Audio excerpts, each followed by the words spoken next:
Level 1. What is philosophy? Philosophy begins with wonder. It is the ancient art of asking fundamental questions about existence, knowledge, and meaning. The word itself comes from the Greek philosophia, meaning love of wisdom. Philosophy does not merely seek facts, but understanding. It explores the deepest questions humans can ask. Why do we exist? What can we know? How should we live? Unlike science, which examines the physical world through observation and experiment, philosophy uses reason and argument to explore concepts that cannot be measured or weighed. It investigates the foundations of thought itself, questioning assumptions that others take for granted. Philosophy is both rigorous and creative, demanding precise thinking while opening new possibilities for understanding. Every philosophical journey begins with curiosity about the world around us and our place within it. Ancient philosophers like Thales wondered about the basic substance of reality, while Socrates questioned whether we can truly know anything at all. These questions remain as relevant today as they were 25 centuries ago. Philosophy teaches us to think clearly, argue persuasively, and examine our beliefs critically. It develops intellectual humility by showing us how much we do not know, while simultaneously expanding our capacity to understand. Through philosophy, we learn to see familiar things in new ways and to articulate ideas that were previously unclear or unexamined. The philosophical quest is ongoing. Each generation must grapple with eternal questions while addressing new challenges posed by changing circumstances. Philosophy provides tools for navigating complexity and uncertainty, helping us to live more thoughtful and examined lives. Level 2. Reality and appearance. The distinction between reality and appearance forms one of philosophy's most enduring concerns. What we perceive through our senses may not correspond to what actually exists. This gap between appearance and reality challenges our most basic assumptions about knowledge and truth. Consider a stick that appears bent when placed in water, or the way railroad tracks seem to converge in the distance. Our senses regularly deceive us about the true nature of things. This observation led ancient philosophers to question whether we can trust sensory experience as a guide to reality. If our senses can mislead us about simple physical objects, how can we be certain about more complex matters? The problem extends beyond mere optical illusions. Our entire understanding of the world is mediated through perception, which is inherently limited and potentially misleading. The colors we see exist only in our minds, not in the objects themselves. The sounds we hear are interpretations of vibrations in the air. Even our sense of time and space may be constructions of consciousness rather than features of reality itself. This distinction has profound implications for how we understand knowledge and truth. If reality differs from appearance, then discovering truth requires going beyond surface observations to uncover deeper structures and principles. Philosophy develops methods for distinguishing between genuine knowledge and mere opinion, between substantial understanding and superficial impression. The tension between reality and appearance also raises questions about the nature of consciousness and its relationship to the external world. Are we trapped within our own subjective experiences, forever cut off from direct contact with reality? Or can reason and careful analysis help us transcend the limitations of perception to grasp truth itself? Level 3. The nature of existence. What does it mean for something to exist? This question, which might seem simple at first glance, opens into one of philosophy's most complex and fascinating territories. Existence appears to be the most basic property anything can have, yet it proves remarkably difficult to define or understand. We commonly assume that physical objects exist in a straightforward way. Tables and chairs, mountains and rivers, stars and planets all seem to have clear, unambiguous existence. But what about numbers? Do mathematical objects exist in the same sense as physical ones? When we say that the number 7 exists, we mean something different from saying that a particular chair exists. Numbers seem to exist timelessly and necessarily, while physical objects exist contingently and temporarily. Then there are mental states and experiences. When you feel happiness or remember childhood events, these psychological phenomena seem real and important. But their mode of existence differs from both physical and mathematical objects. They exist only as experienced by conscious subjects and cannot be directly observed or measured by others. Abstract concepts pose additional puzzles. Do justice, beauty, and truth exist independently of human minds that conceive them? If they exist only in our thoughts, what gives them their apparent objectivity and universal relevance? If they exist independently, how do we gain access to these abstract realms? Questions of existence also involve questions of identity and persistence through time. What makes something the same thing at different times? Are you the same person you were 10 years ago, despite the fact that most of your cells have been replaced and your thoughts and personality have changed? Understanding existence requires grappling with these deep puzzles about identity, change, and permanence. Level 4. Knowledge and belief. The relationship between knowledge and belief presents one of philosophy's central challenges. While we commonly distinguish between things we merely believe and things we actually know, determining the exact nature of this distinction proves surprisingly complex. Knowledge seems to require more than belief.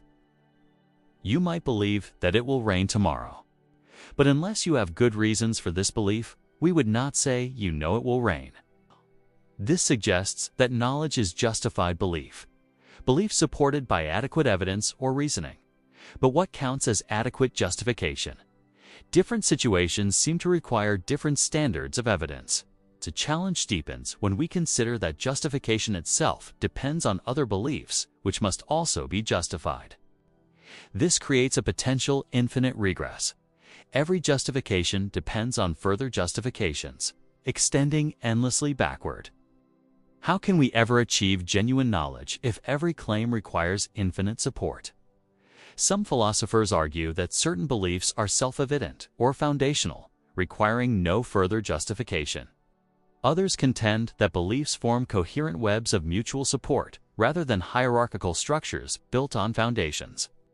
Still others maintain that knowledge is impossible and that we must content ourselves with degrees of probability and reasonable opinion. The relationship between individual knowledge and social knowledge adds another layer of complexity. Most of what we believe, we accept on the testimony of others. We trust experts, authorities, and cultural traditions to provide us with information about history, science, and countless other matters. This dependence on social sources of knowledge raises questions about the relationship between individual reason and communal wisdom. Understanding knowledge and belief is crucial for navigating contemporary challenges involving expertise, authority, and disagreement. In a world where information is abundant but evaluation difficult, philosophical reflection on the nature of knowledge becomes increasingly important for responsible thinking and decision-making. Level 5. Truth and falsehood. Truth stands as philosophy's ultimate goal and most elusive concept. We seek truth in our beliefs, investigations, and arguments, yet defining truth itself proves remarkably challenging. What makes a statement true? How can we distinguish truth from falsehood? These questions have engaged philosophers for millennia.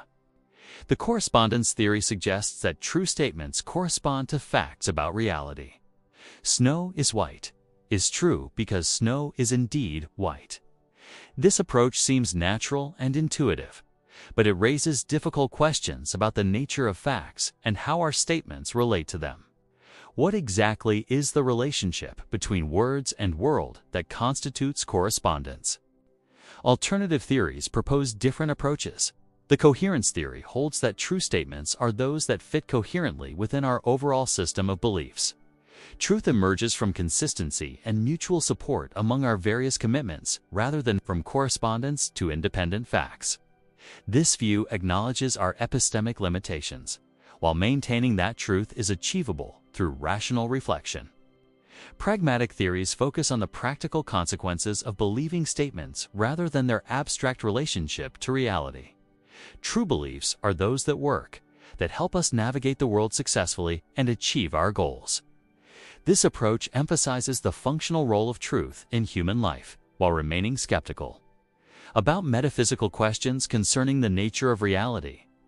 Each theory captures important insights while facing significant challenges. The correspondence theory seems to honor our intuitive understanding of truth, but struggles with questions about access to mind-independent reality. Coherence theories provide plausible accounts of how we actually determine truth, but may seem to abandon objective standards. Pragmatic approaches emphasize truth's practical importance, but may conflate truth with utility. Contemporary discussions of truth must also grapple with questions about relativism and objectivity. The relationship between truth and meaning, and the role of truth in science, ethics, and other domains of human inquiry. Level 6. Good and evil. The concepts of good and evil form the foundation of moral thinking and ethical evaluation. These fundamental categories shape how we understand right and wrong, virtue and vice, praiseworthy and blameworthy action. Yet determining what makes something good or evil proves to be one of philosophy's most contested questions. Intuitively, we recognize clear cases of good and evil. Acts of compassion, justice, and courage seem obviously good, while acts of cruelty, injustice, and cowardice appear clearly evil. But when we seek to understand what makes these acts good or evil, disagreement emerges. Is goodness an objective feature of actions and states of affairs, or does it depend on human attitudes and responses? Some philosophers argue that good and evil are objective properties, discoverable through reason or intuition, just as we can determine mathematical truths through rational investigation.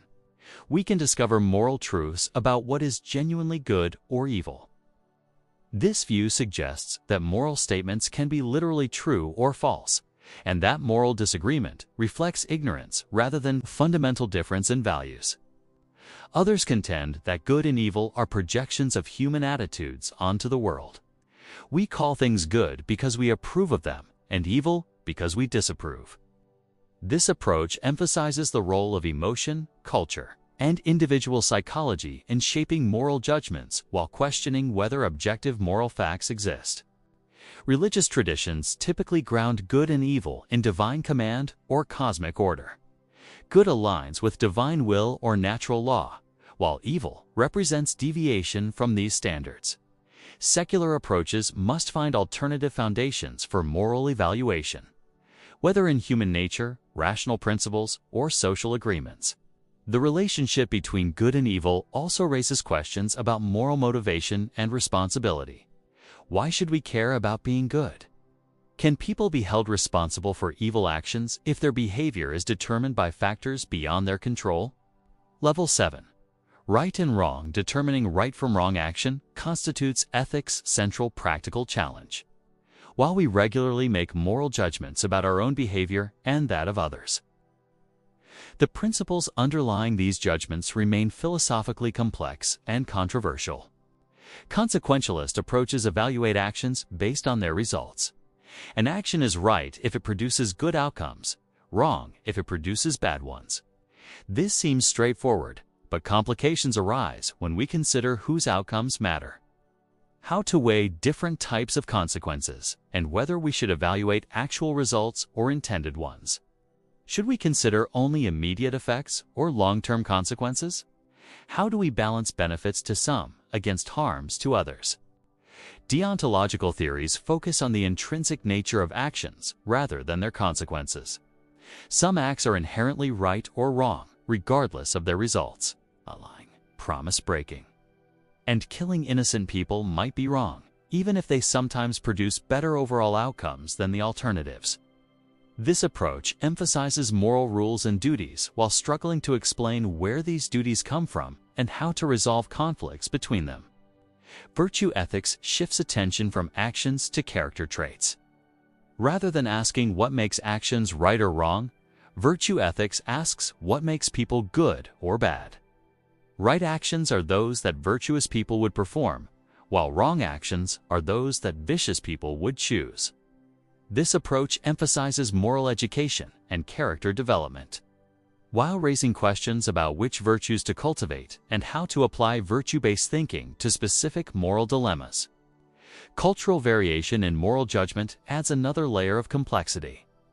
Different societies emphasize different values and reach different conclusions about right and wrong behavior. This diversity raises questions about moral relativism and whether universal moral principles exist across cultures. Contemporary applied ethics must address new challenges posed by technology, globalization, and scientific advances that create novel moral situations not anticipated by traditional ethical theories. Level 8. Beauty and ugliness. Beauty captivates us, while ugliness repels. These aesthetic responses seem immediate and powerful.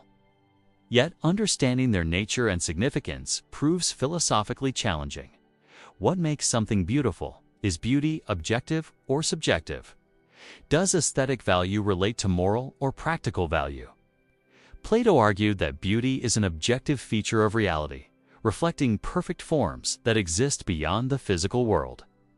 Beautiful objects participate in the form of beauty itself, which explains why we recognize beauty despite its various manifestations. This view suggests that aesthetic judgments can be correct or incorrect, and that some people have better aesthetic insight than others.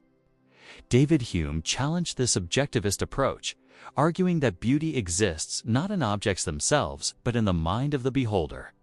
When we call something beautiful, we are describing our own response rather than an objective property. This subjectivist position acknowledges the diversity of aesthetic preferences, while struggling to explain why we argue about aesthetic judgments as if they could be right or wrong. Immanuel Kant proposed a more complex view, arguing that aesthetic judgments are subjective yet claim universal validity. When we find something beautiful, we expect others to share our response, even though beauty is not a property of the object itself. Beautiful objects promote a harmonious free play between our cognitive faculties, creating pleasure that we naturally want to share with others. Modern discussions of beauty must consider the relationship between art and nature, the role of cultural context in shaping aesthetic response, and the challenge posed by avant-garde art that deliberately violates traditional aesthetic categories. Questions also arise about the relationship between beauty and other values, such as truth, goodness, and utility. The concept of ugliness receives less philosophical attention, but raises parallel questions. Is ugliness simply the absence of beauty, or does it have positive characteristics? Can ugly things have aesthetic value, and what role does ugliness play in art and life? Level 9. Consciousness and mind. Consciousness presents perhaps the deepest mystery in philosophy and science. The fact that we have subjective experiences, that there is something it is like to be us, seems undeniable yet difficult to understand or explain. How does consciousness arise from physical processes? What is the relationship between mind and matter? The hard problem of consciousness concerns explaining why we have subjective experiences at all. Science can explain many cognitive functions: perception, memory, attention, reasoning, in terms of neural mechanisms and information processing. But these explanations seem to leave out the qualitative, the subjective dimension of experience: the redness of red, the painfulness of pain, the joy of happiness. Materialist theories attempt to reduce consciousness to physical processes.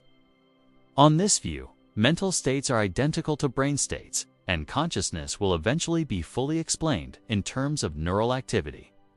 This approach is supported by evidence showing correlations between mental states and brain states. But critics argue that it fails to explain why subjective experience exists at all. Dualist theories maintain that consciousness involves non-physical substances or properties that cannot be reduced to matter. This view seems to honor the distinctive character of mental life, but struggles to explain how non-physical minds interact with physical bodies and how consciousness fits into the natural world described by science. Property dualism offers a middle path, suggesting that consciousness involves special properties that emerge from complex physical systems without being reducible to them. Okay. Mental properties might be as fundamental as physical properties while still depending on physical substrates for their existence. Questions about consciousness connect to issues of personal identity, free will, artificial intelligence, and the moral status of animals and potentially intelligent machines. Understanding consciousness remains one of the most important challenges facing contemporary philosophy and science. Level 10.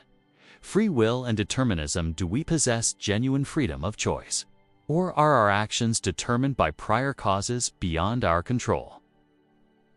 This ancient question has profound implications for moral responsibility, punishment, praise, and blame. If our choices are not truly free, can we be held accountable for our actions? Determinism holds that every event, including human actions and decisions, is the inevitable result of prior causes. Given the state of the universe at any moment, there is exactly one physically possible future. This view is supported by the success of scientific explanation and prediction, which assumes that events have sufficient causal antecedents. Hard determinists argue that free will is incompatible with determinism, and that determinism is true. Therefore, free will does not exist. We may feel free when making choices, but this feeling is an illusion created by our ignorance of the causes determining our behavior. Moral responsibility based on the assumption of free choice is therefore misguided. Libertarians maintain that free will is incompatible with determinism, but that free will exists. Therefore, determinism is false. Human agents can make genuinely free choices that are not completely determined by prior causes. This view preserves moral responsibility, but seems to conflict with scientific understanding of causation.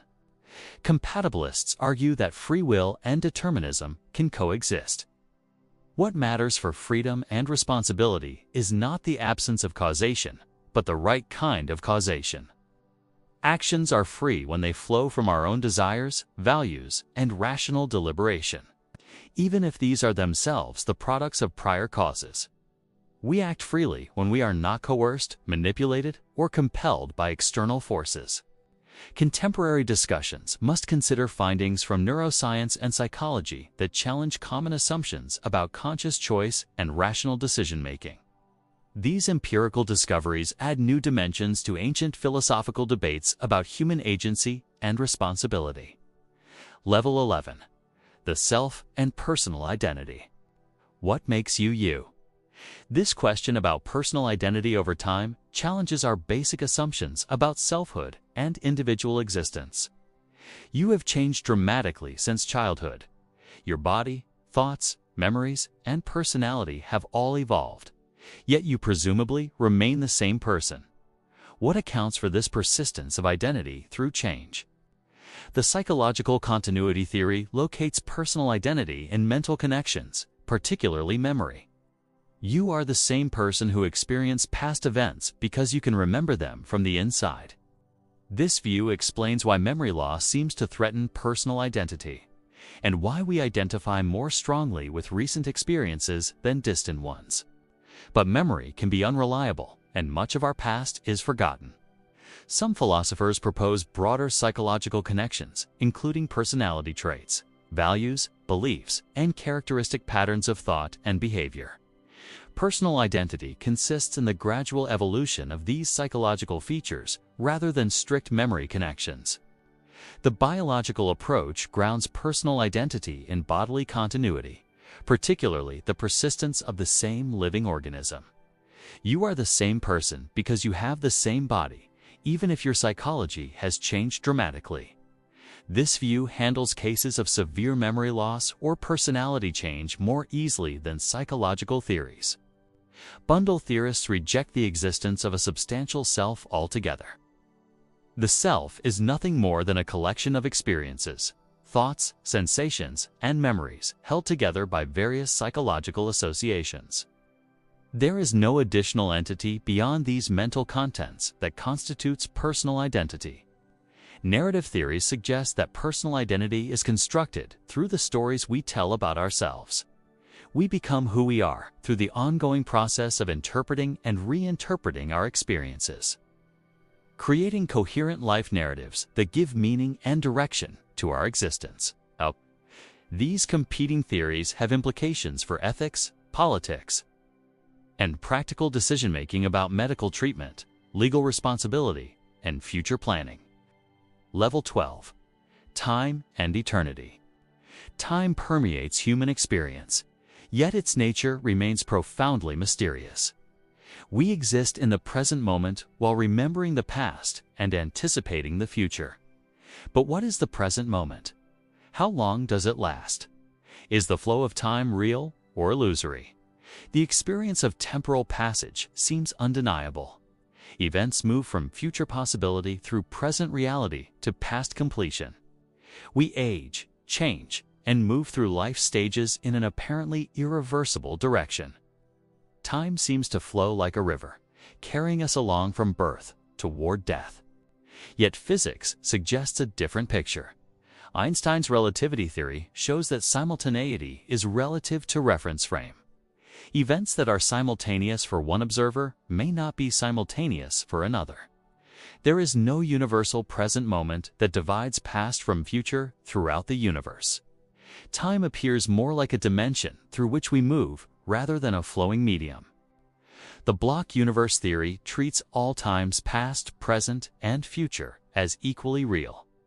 The universe is like a four-dimensional block in which all events exist timelessly.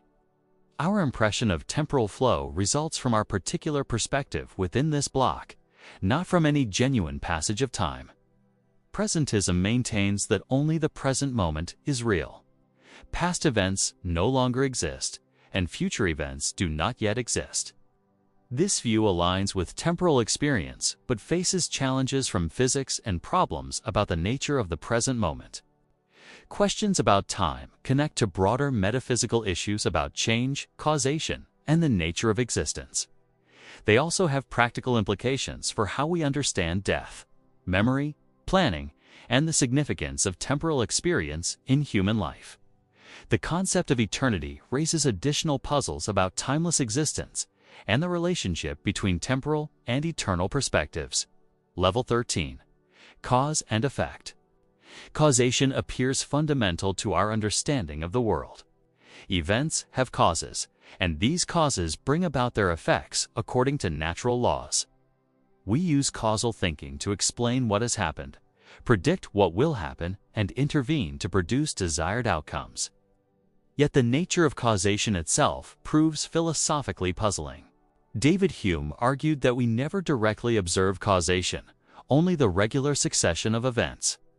We see one billiard ball strike another, then see the second ball move, but we do not see any connecting force or power that makes the second ball move. Causation might be nothing more than regular association between event types, reinforced by our psychological habit of expecting similar patterns in the future. This skeptical analysis challenges our confidence in causal reasoning. If causation is merely regular association, how can we distinguish genuine causes from mere coincidences? Why should we expect past patterns to continue into the future? These questions threaten the rational foundations of science and practical decision-making. Realist theories of causation maintain that causal connections are genuine features of reality, not mere human projections. Causes involve powers, forces, mechanisms, or laws that actually bring about their effects. This view supports scientific realism and causal reasoning, but faces the challenge of explaining what these causal connections consist in and how we can know about them. Contemporary discussions distinguish between different types of causation, including physical causation involving forces and energy, mental causation involving reasons and intentions, and social causation involving institutions and collective behavior. Questions arise about whether these different types of causation can be unified under a single theoretical framework. The concept of causation also connects to issues about explanation, prediction, control, responsibility, and the relationship between science and common sense understanding of the world. Level 14. Necessity and possibility. Some things must be the way they are, while others could be different. Mathematical truths seem necessary, The sum of 2 and 3 must equal 5, while matters of fact appear contingent. The weather today could have been different. Understanding this distinction between necessity and possibility illuminates fundamental questions about logic, knowledge, and reality. Logical necessity involves truths that could not be otherwise without contradiction. It is logically necessary that all bachelors are unmarried, because denying this would involve asserting that some unmarried men are married, which is contradictory. Logical truths seem to hold in all possible circumstances.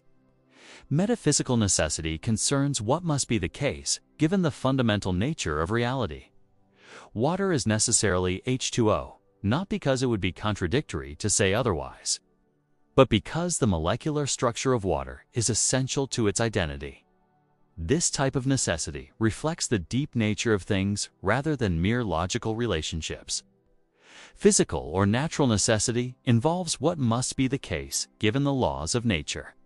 It is physically necessary that unsupported objects fall toward Earth because this follows from gravitational laws. But we can imagine possible worlds with different physical laws where objects behave differently. Epistemic necessity relates to what must be the case given our knowledge or evidence. It might be epistemically necessary that the sun will rise tomorrow, given everything we know about astronomy and physics, even though it is logically possible for the Earth to stop rotating. Modal logic provides formal frameworks for reasoning about necessity and possibility. These systems help clarify relationships between different modal concepts and their applications in philosophy, mathematics, and science.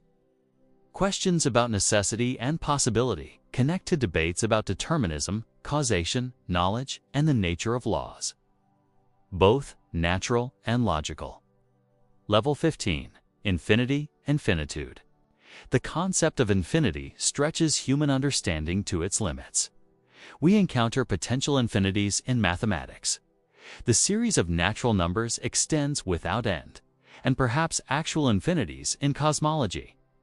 The universe might be spatially or temporally infinite, yet infinity seems to transcend ordinary experience and reasoning. Mathematical infinity comes in different sizes. The infinity of natural numbers is smaller than the infinity of real numbers, just smaller than the infinity of sets of real numbers. This hierarchy of infinities, discovered by Georg Cantor, reveals unexpected complexity in the concept of infinity and challenges intuitive assumptions about size and number. Philosophical puzzles arise when we consider actual infinities. If the universe is infinitely old, then an infinite number of days have already passed. But how can an infinite series be completed? Similar problems arise with infinite spatial extension, infinite divisibility, and infinite collections of objects. Zeno's paradoxes illustrate difficulties with infinity and continuity. To reach any destination, you must first travel half the distance, then half the remaining distance, and so on infinitely. This suggests that motion is impossible, since it would require completing an infinite series of actions. Mathematical analysis provides tools for handling such problems, but philosophical questions remain about the relationship between mathematical models and physical reality. The contrast between infinity and finitude reflects deeper questions about human knowledge and its limitations. We are finite beings attempting to understand concepts that transcend our direct experience. This tension appears in mathematics, science, art, and religious thought. Contemplating infinity can produce a sense of wonder, vertigo, or sublime awe. It reminds us of our limitations while expanding our intellectual horizons and challenging us to think beyond the boundaries of ordinary experience. Level 16. Unity and plurality. The relationship between unity and plurality presents one of philosophy's oldest and most fundamental problems. The world appears to contain many distinct things: people, animals, plants, rocks, planets. Yet these many things seem to form a unified whole. How can reality be both one and many? Ancient philosophers struggled with this paradox. Parmenides argued that reality is truly one, eternal and unchanging.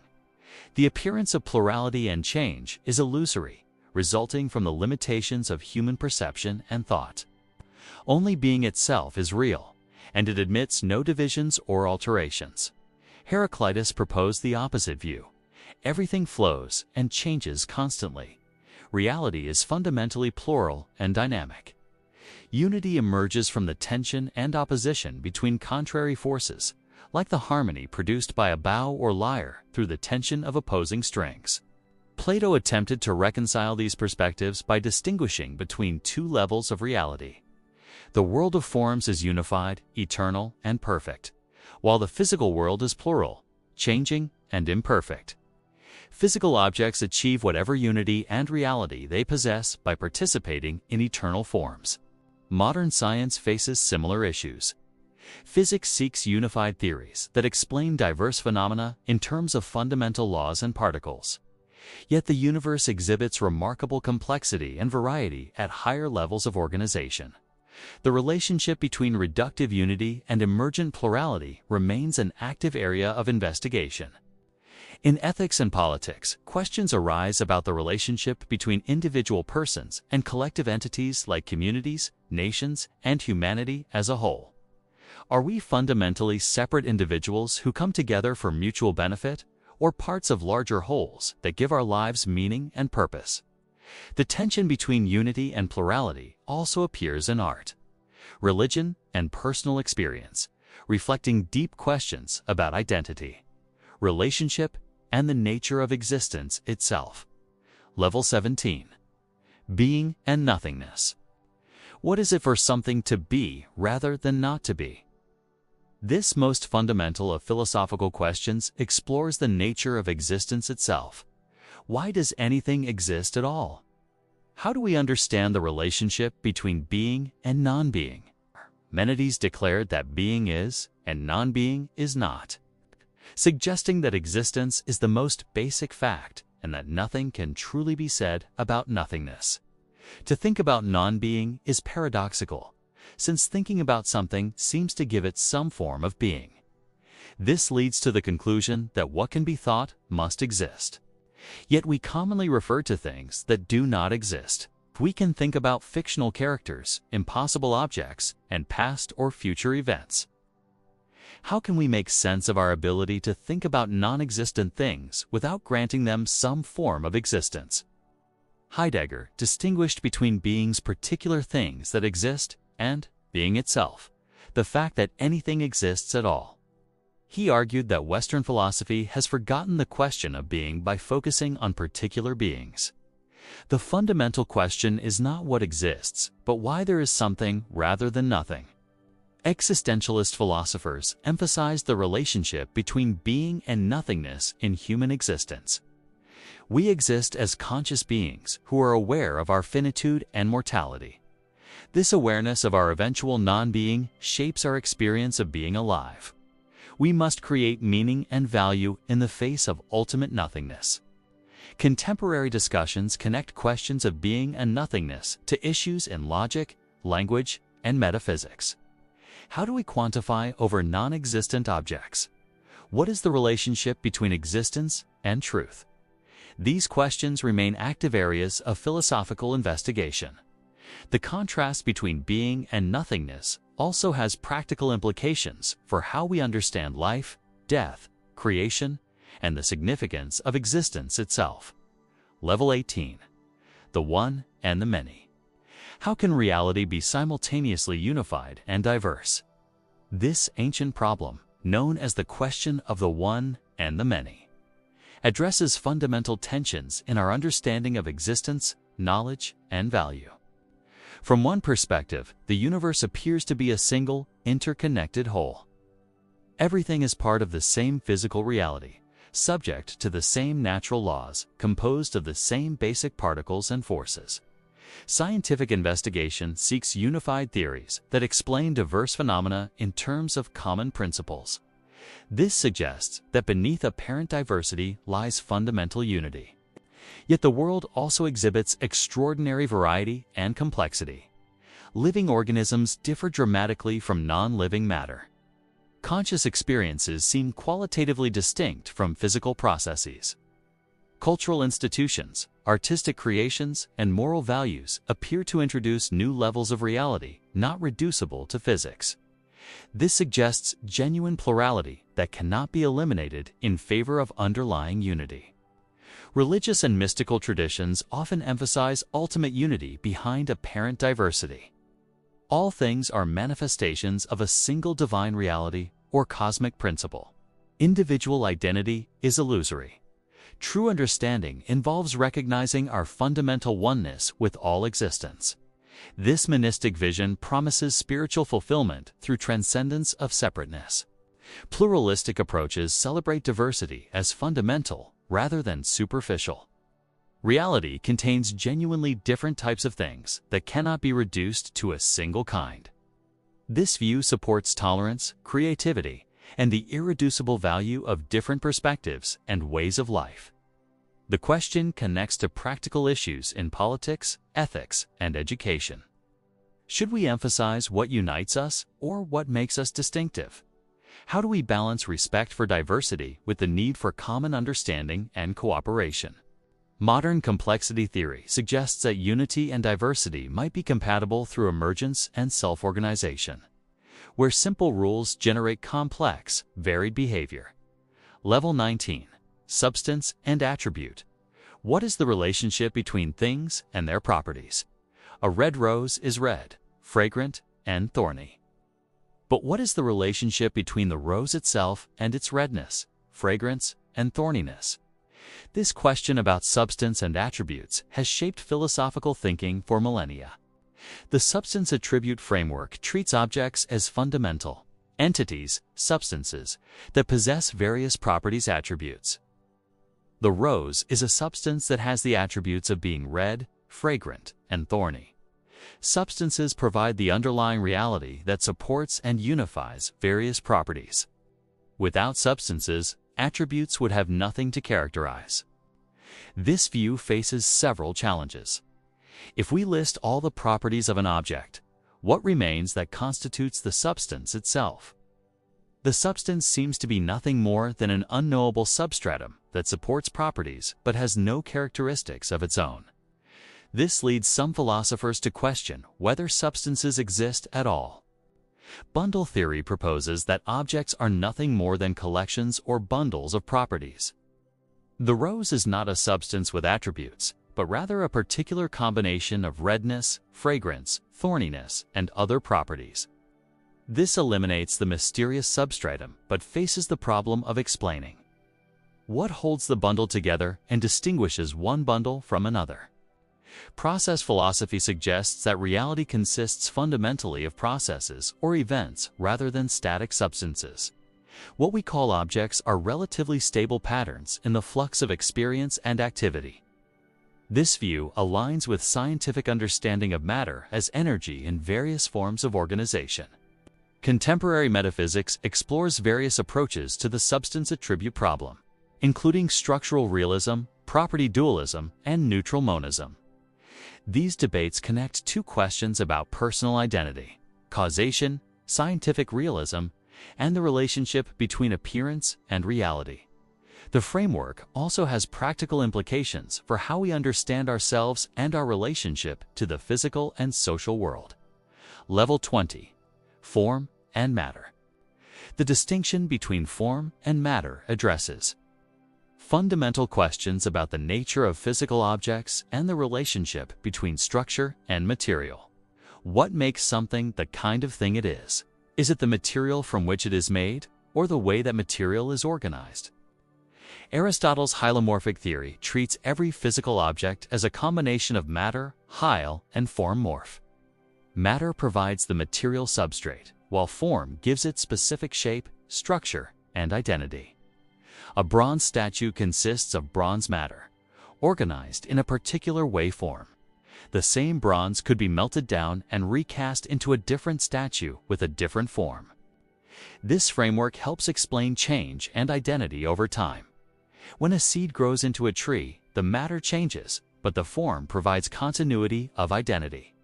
The tree is the actualization of potentialities inherent in the seed's form. Form explains why things develop in characteristic ways and belong to natural kinds. Modern science challenges traditional form-matter distinctions.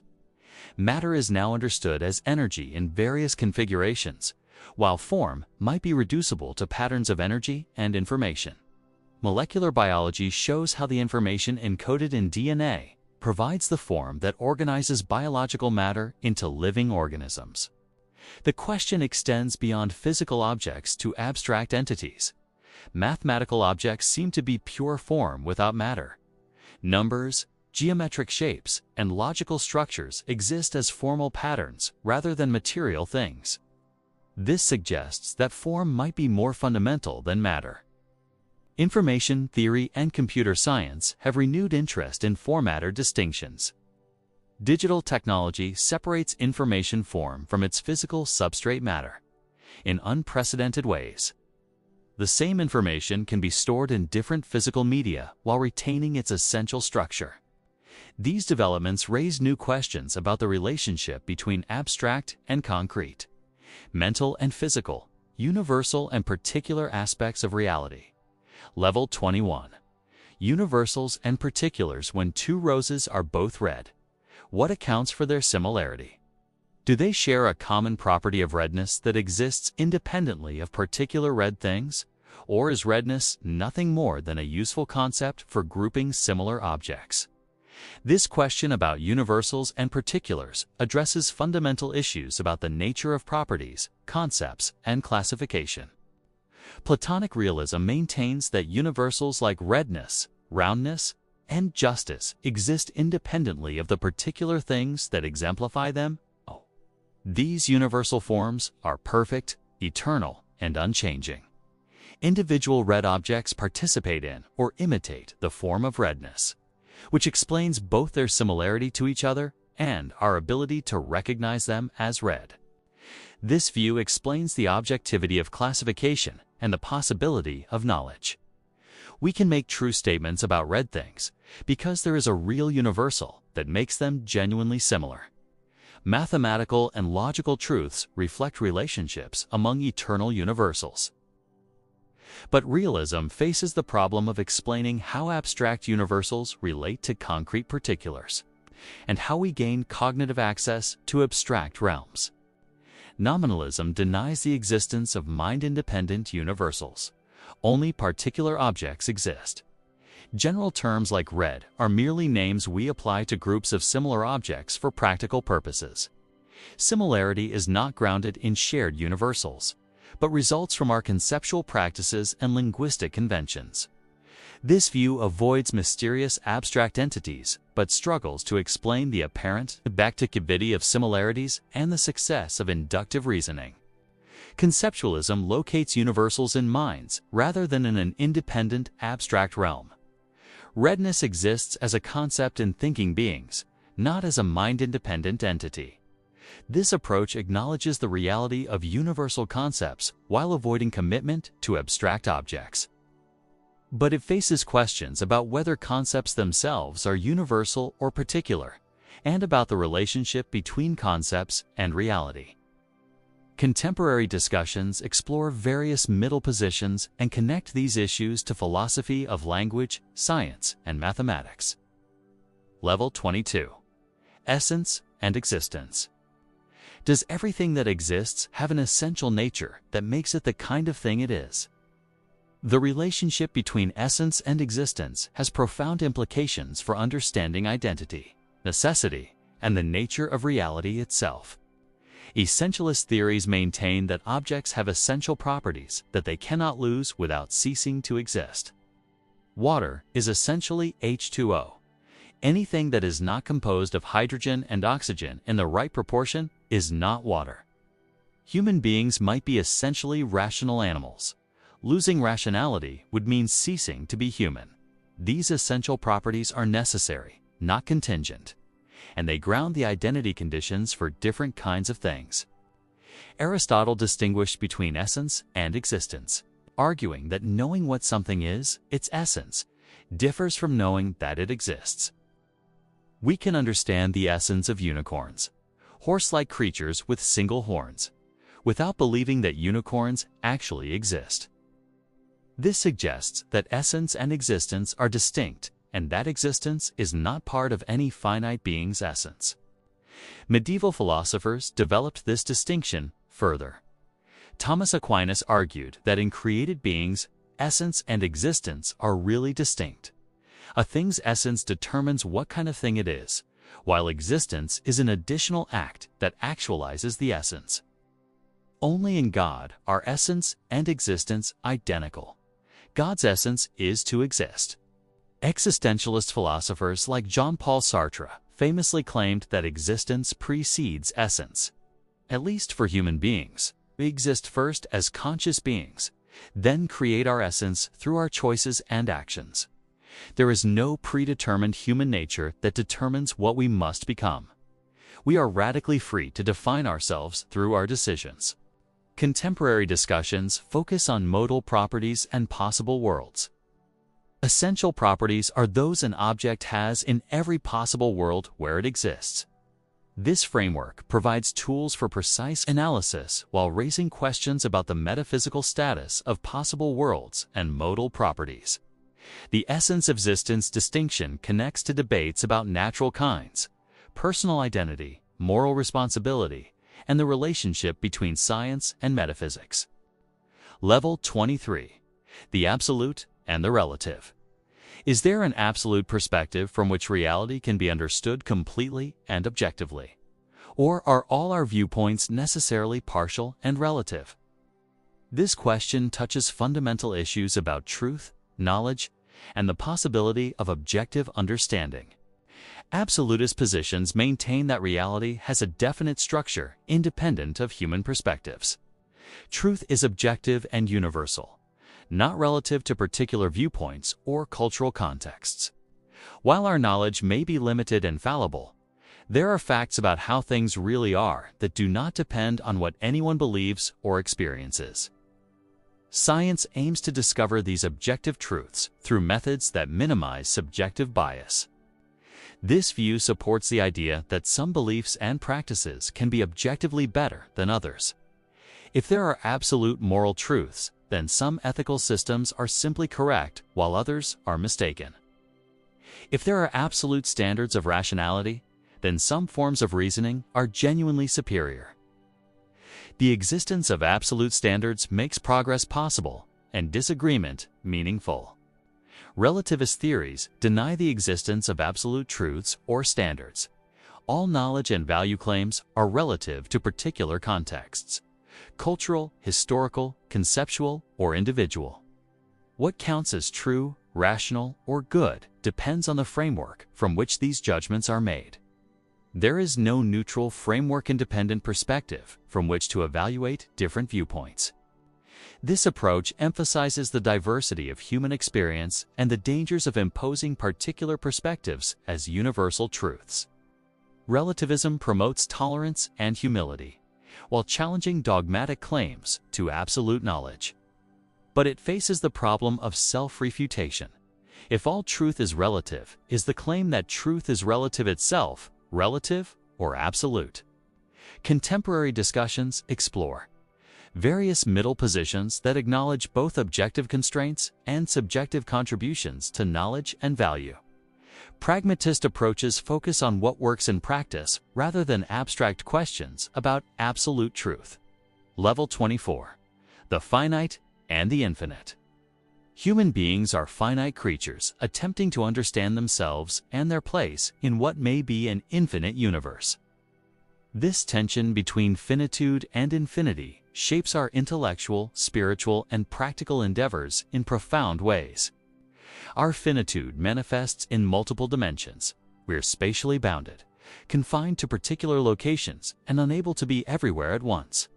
We are temporally limited, existing for brief periods compared to cosmic timescales, with finite lifespans that begin in birth and end in death. Our knowledge is restricted. We can understand only small portions of reality and must rely on indirect evidence for most of our beliefs about the world. Yet we seem capable of grasping infinite concepts. Mathematics introduces us to infinite series, infinite sets, and infinite magnitudes. We can reason about eternal truths and necessary principles that transcend particular times and places. Religious and mystical traditions speak of infinite divine reality that encompasses all finite existence. This paradox of finite beings contemplating infinity has inspired both wonder and anxiety throughout human history. How can bounded creatures transcend their limitations to achieve genuine understanding? Does our capacity for infinite concepts point to something infinite within us, or does it reveal the ultimate futility of human aspirations?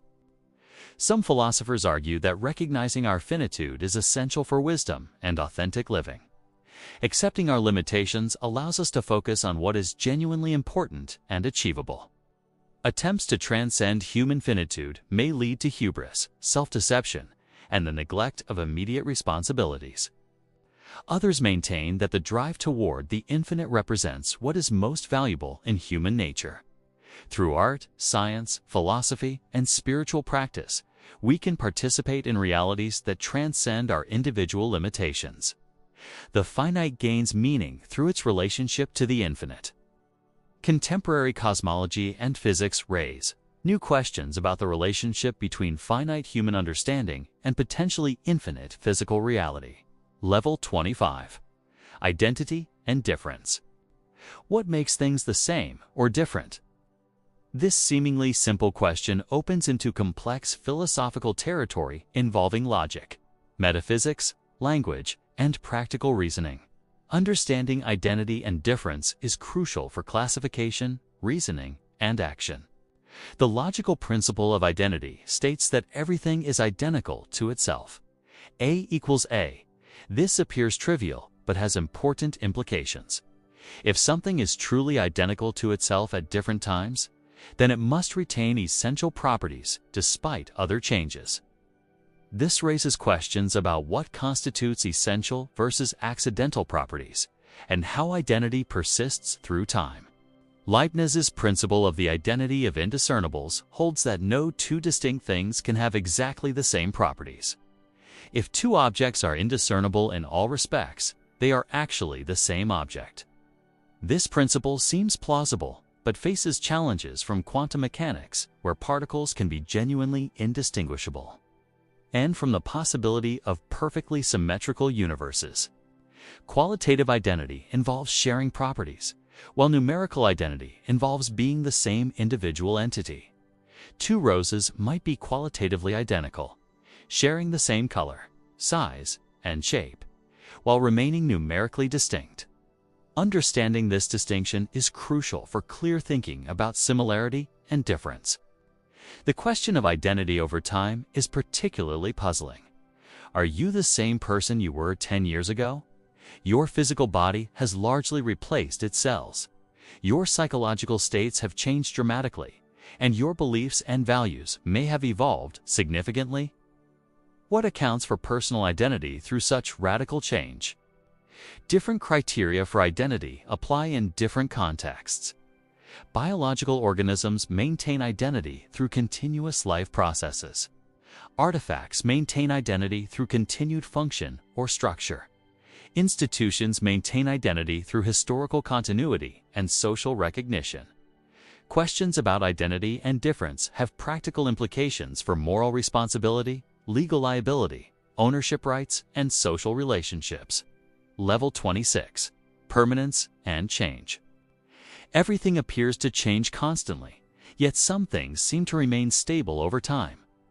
This tension between permanence and change has puzzled philosophers since ancient times and continues to generate new insights and problems. Heraclitus famously declared that you cannot step into the same river twice because the water is constantly flowing and changing. Everything is in flux, and stability is merely apparent. The only permanent principle is change itself, the logos or rational principle that governs all transformation. Apparent permanence results from temporary balance between opposing forces. Parmenides argued the opposite. Genuine reality is permanent, unchanging, and eternal. Change is illusory, resulting from confusion between reality and appearance. What truly exists must be complete, perfect, and immutable. The perception of change reflects the limitations of human understanding rather than the nature of reality itself. Plato attempted to reconcile these views by distinguishing between two levels of reality. The world of forms is permanent and unchanging, containing perfect mathematical and moral truths. The physical world participates in these eternal forms, but exhibits change and imperfection, because it involves matter and spatial temporal existence. Modern science faces similar issues. Physical laws appear permanent and universal, while particular physical systems evolve and change according to these laws. Conservation principles identify quantities that remain constant throughout physical transformations. But evolutionary biology and cosmology suggest that even apparently stable structures and laws might change over vast timescales. The relationship between permanence and change has practical implications for personal identity, social institutions, moral principles, and human planning. We need both stability and flexibility to navigate successfully through life. Understanding what changes and what remains constant is essential for effective action and meaningful commitment. Contemporary philosophy explores how emergence and complexity theory might help understand the relationship between stable patterns and dynamic processes. Level 27. Actuality and potentiality. Things are not only what they actually are at present, but also what they potentially could become. This distinction between actuality and potentiality provides tools for understanding change, development, and possibility in the natural world. Potentiality is not mere logical possibility, but is grounded in the real capacities of substances. Not every logical possibility corresponds to a genuine potentiality. Acorns have the natural potential to become oak trees, but not palm trees. These natural potentials are determined by essential properties and natural laws. Modern science largely abandoned teleological explanation in favor of mechanical causation. Changes result from physical forces and chemical reactions rather than the actualization of inherent potentials. But the potential-actual distinction remains relevant for understanding quantum mechanics, where systems exist in superpositions of potential states until measurement actualizes specific outcomes. The framework also applies to human development and education. People have potentials for various skills, virtues, and forms of knowledge that can be actualized through appropriate training and experience. Understanding human potential is crucial for effective education and personal development. Contemporary discussions explore how emergence and self-organization might provide naturalistic interpretations of the actualization of potential without relying on mysterious teleological forces. Level 28. Necessity and contingency. Some things must be the way they are, while others happen to be that way but could have been different. This distinction between necessity and contingency illuminates fundamental questions about the nature of reality, knowledge, and explanation. Logical necessity applies to truths that must hold in virtue of logical principles alone. It is logically necessary that all bachelors are unmarried men, because this follows from the definitions of the terms involved. Logical truths hold in all possible worlds and cannot be denied without contradiction. Metaphysical necessity involves what must be the case given the fundamental nature of reality. Water is necessarily H2O, not as a matter of logical definition, but because molecular composition is essential to the identity of chemical substances. These necessary truths about natural kinds and essential properties are discovered through empirical investigation, not logical analysis alone. Physical or nomological necessity relates to what must happen given the laws of nature. It is physically necessary that unsupported objects fall toward Earth because this follows from gravitational laws. But we can conceive of possible worlds with different physical laws where gravity works differently. Contingent facts are those that happen to be true but could have been otherwise. The number of planets in our solar system is contingent. There could have been more or fewer planets depending on how the solar system formed. Most empirical facts about the world appear to be contingent rather than necessary. The distinction has important implications for scientific explanation and prediction. Necessary truths provide the strongest possible explanations because they show that things could not have been otherwise. Contingent truths require causal explanation that traces the particular historical processes that brought them about. Questions arise about whether there are synthetic, necessary truths that are both substantive and unavoidable, and about the relationship between necessity and causation in scientific explanation. Level 29. The abstract and the concrete. Reality seems to include both concrete objects, like rocks and trees that exist in space and time, and abstract objects, like numbers and concepts that exist outside the physical realm. Understanding the relationship between abstract and concrete entities poses fundamental challenges for metaphysics and epistemology. Concrete objects are spatio-temporally located, causally active, and perceptible through the senses. They have physical properties like mass, charge, and momentum. They can change over time and interact with other concrete objects through various causal processes. The concrete realm includes everything studied by the physical sciences. Abstract objects, if they exist, lack spatial and temporal location. Numbers, geometric shapes, logical principles, and moral values seem to exist timelessly and necessarily. They cannot be perceived directly through the senses or manipulated through physical intervention. Yet they appear to be objective features of reality that constrain thought and action. Platonist theories treat abstract objects as genuine inhabitants of reality, existing in a separate realm from concrete objects. Mathematical truths describe objective relationships among abstract entities. This view explains the objectivity and necessity of mathematics, but faces questions about how minds can gain cognitive access to abstract realms. Nominalist approaches deny the existence of abstract objects, treating them as useful fictions or conceptual constructions. Mathematical statements are really about marks on paper, mental constructions, or linguistic conventions rather than mind-independent abstract entities. This view fits better with naturalistic worldviews, but struggles to explain the apparent objectivity of mathematical truth. Contemporary philosophy explores various middle positions, including fictionalism, structuralism, and deflationary approaches that preserve the utility of abstract object talk, while avoiding strong ontological commitments. The abstract concrete distinction has implications for understanding the relationship between mathematics and science, the nature of mental content, and the possibility of objective knowledge. Level 30. Subject and object. Consciousness seems to involve a fundamental distinction between the experiencing subject and the objects of experience. When you perceive a tree, there is a distinction between you as the perceiver and the tree as the thing perceived. This subject-object structure appears central to consciousness, knowledge, and selfhood. The experiencing subject is the center of consciousness, the I that thinks, perceives, feels, and acts. Subjects have first-person access to their own mental states and experiences.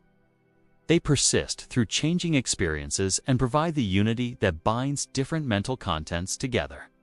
The subject is typically conceived as active, rational, and self-aware. Objects of consciousness include everything that can be experienced, thought about, or acted upon. This includes external physical objects, mental images, abstract concepts, memories, and emotional states. Objects are presented to consciousness from a third-person perspective, even when they are mental rather than physical. The subject-object distinction raises several philosophical puzzles. How does the subject relate to the objects it experiences? What accounts for the unity of consciousness if experiences are directed toward different objects? Can the subject ever become an object to itself? And if so, what explains this reflexive capacity? Some philosophers argue that the subject-object distinction is fundamental and irreducible. Consciousness essentially involves this duality between experiencer and experienced. Others maintain that the distinction is constructed rather than given. emerging from more basic processes that do not themselves involve subjectivity. Eastern philosophical traditions often emphasize the ultimate unity beyond subject-object duality. Enlightenment involves recognizing that the apparent distinction between self and world is illusory. This non-dual awareness represents a higher form of consciousness that transcends ordinary dualistic thinking. Contemporary neuroscience and psychology investigate the neural basis of self-awareness and the mechanisms that construct the sense of being a unified subject of experience. Level 31. The individual and the universal. Each person is a unique individual with particular characteristics, experiences, and perspectives, yet we share universal features as human beings. This tension between individuality and universality appears throughout philosophy. From ancient discussions of particular versus universal to contemporary debates about personal identity and human nature, individuality emphasizes what makes each person distinctive and irreplaceable. Your particular history, relationships, choices, and experiences constitute your individual identity in ways that cannot be fully captured by general descriptions or universal categories. Respect for persons requires acknowledging their irreducible individuality rather than treating them merely as instances of general types. Yet individuals also instantiate universal properties and patterns. All humans share basic biological needs, cognitive capacities, and emotional tendencies. Moral principles apply universally across individuals and cultures. Scientific psychology seeks universal laws that govern human behavior and development. Education and communication depend on shared universal structures of language and reasoning. Liberal political philosophy emphasizes individual rights and freedoms, while recognizing the need for universal principles of justice that apply to all persons equally. The challenge is balancing respect for individual differences with commitment to universal human dignity and equal treatment. Existentialist philosophers stress the radical individuality of human existence. Each person must create their own meaning and values through authentic choices rather than conforming to universal essences or social expectations. This extreme individualism challenges traditional appeals to universal human nature or objective moral truth. Communitarian critics argue that excessive individualism ignores the social context that makes individual development possible. Persons are constituted through relationships and cultural traditions that provide universal frameworks for meaningful action. Pure individualism is both impossible and undesirable. Contemporary discussions explore how individual differences and universal similarities can both be acknowledged and valued in ethics, politics, education, and psychology. Level 32. The natural and the artificial. The distinction between natural and artificial entities seems fundamental to how we understand reality and our place within it. Natural things exist independently of human intervention, while artificial things are created through human activity. Yet this apparently clear distinction becomes problematic upon closer examination. Natural entities include biological organisms, geological formations, astronomical objects, and physical processes that operate according to natural laws without human design or control. They have their own intrinsic purposes and patterns of development. Understanding nature requires discovering the principles and mechanisms that govern natural phenomena. Artificial entities are products of human intention, design, and construction. Tools, artworks, buildings, and institutions exist because humans created them to serve particular purposes. They embody human values, goals, and cultural meanings rather than having intrinsic natural functions. But human beings are natural entities who create artificial things as part of their natural behavior. Is there a meaningful distinction between beaver dams and human cities, both of which represent the construction activities of natural organisms? Technology increasingly blurs the natural-artificial boundary through genetic engineering, artificial intelligence, and environmental modification. Some philosophers argue that the natural-artificial distinction reflects outdated dualistic thinking that separates humans from nature.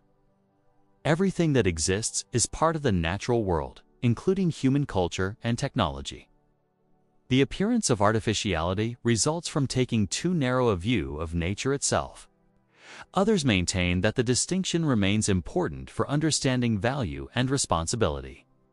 Natural entities have intrinsic worth that commands respect and protection, while artificial entities derive their value from human purposes. This grounds environmental ethics and provides criteria for evaluating technological development. Contemporary environmental philosophy explores how to understand human relationships with nature in ways that avoid both excessive separation and complete identification. Level 33. The sacred and the profane. Human experience seems to include a fundamental distinction between sacred and profane dimensions of reality. Sacred experiences involve encounters with ultimate meaning, transcendent value, and profound mystery. Profane experience concerns ordinary, everyday affairs that lack special religious or spiritual significance.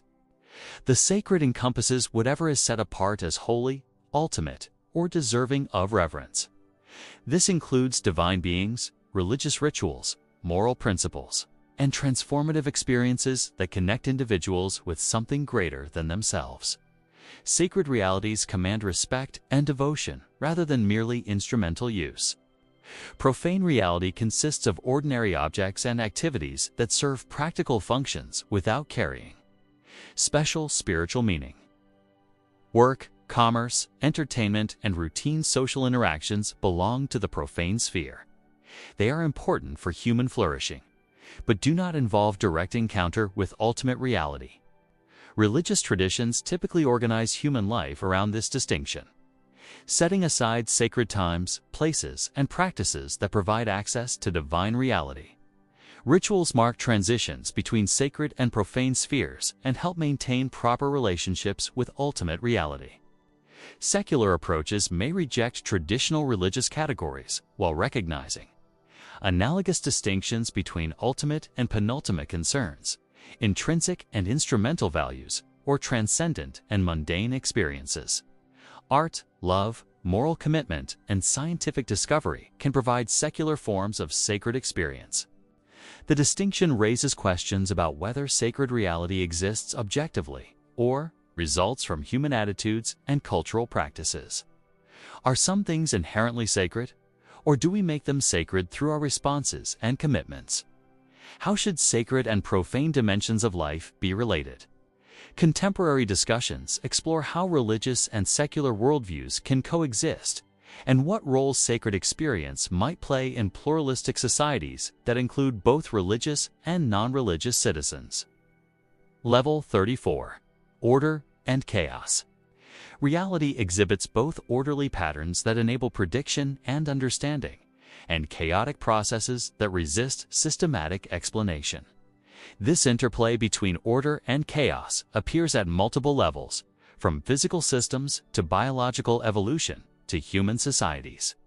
Order manifests in natural laws, mathematical relationships, logical principles, and stable patterns that persist through time. Science depends on discovering these ordered structures that make the world intelligible and predictable. Without underlying order, knowledge and rational action would be impossible. Chaos involves randomness, unpredictability, and the absence of discernible pattern. Quantum mechanics introduces fundamental randomness into physical theory. Weather systems exhibit sensitive dependence on initial conditions that makes long-term prediction impossible.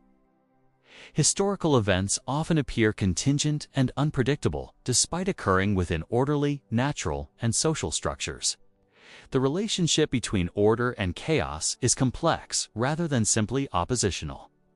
Chaos theory shows how deterministic systems can exhibit chaotic behavior, while random processes can generate ordered patterns through statistical regularities.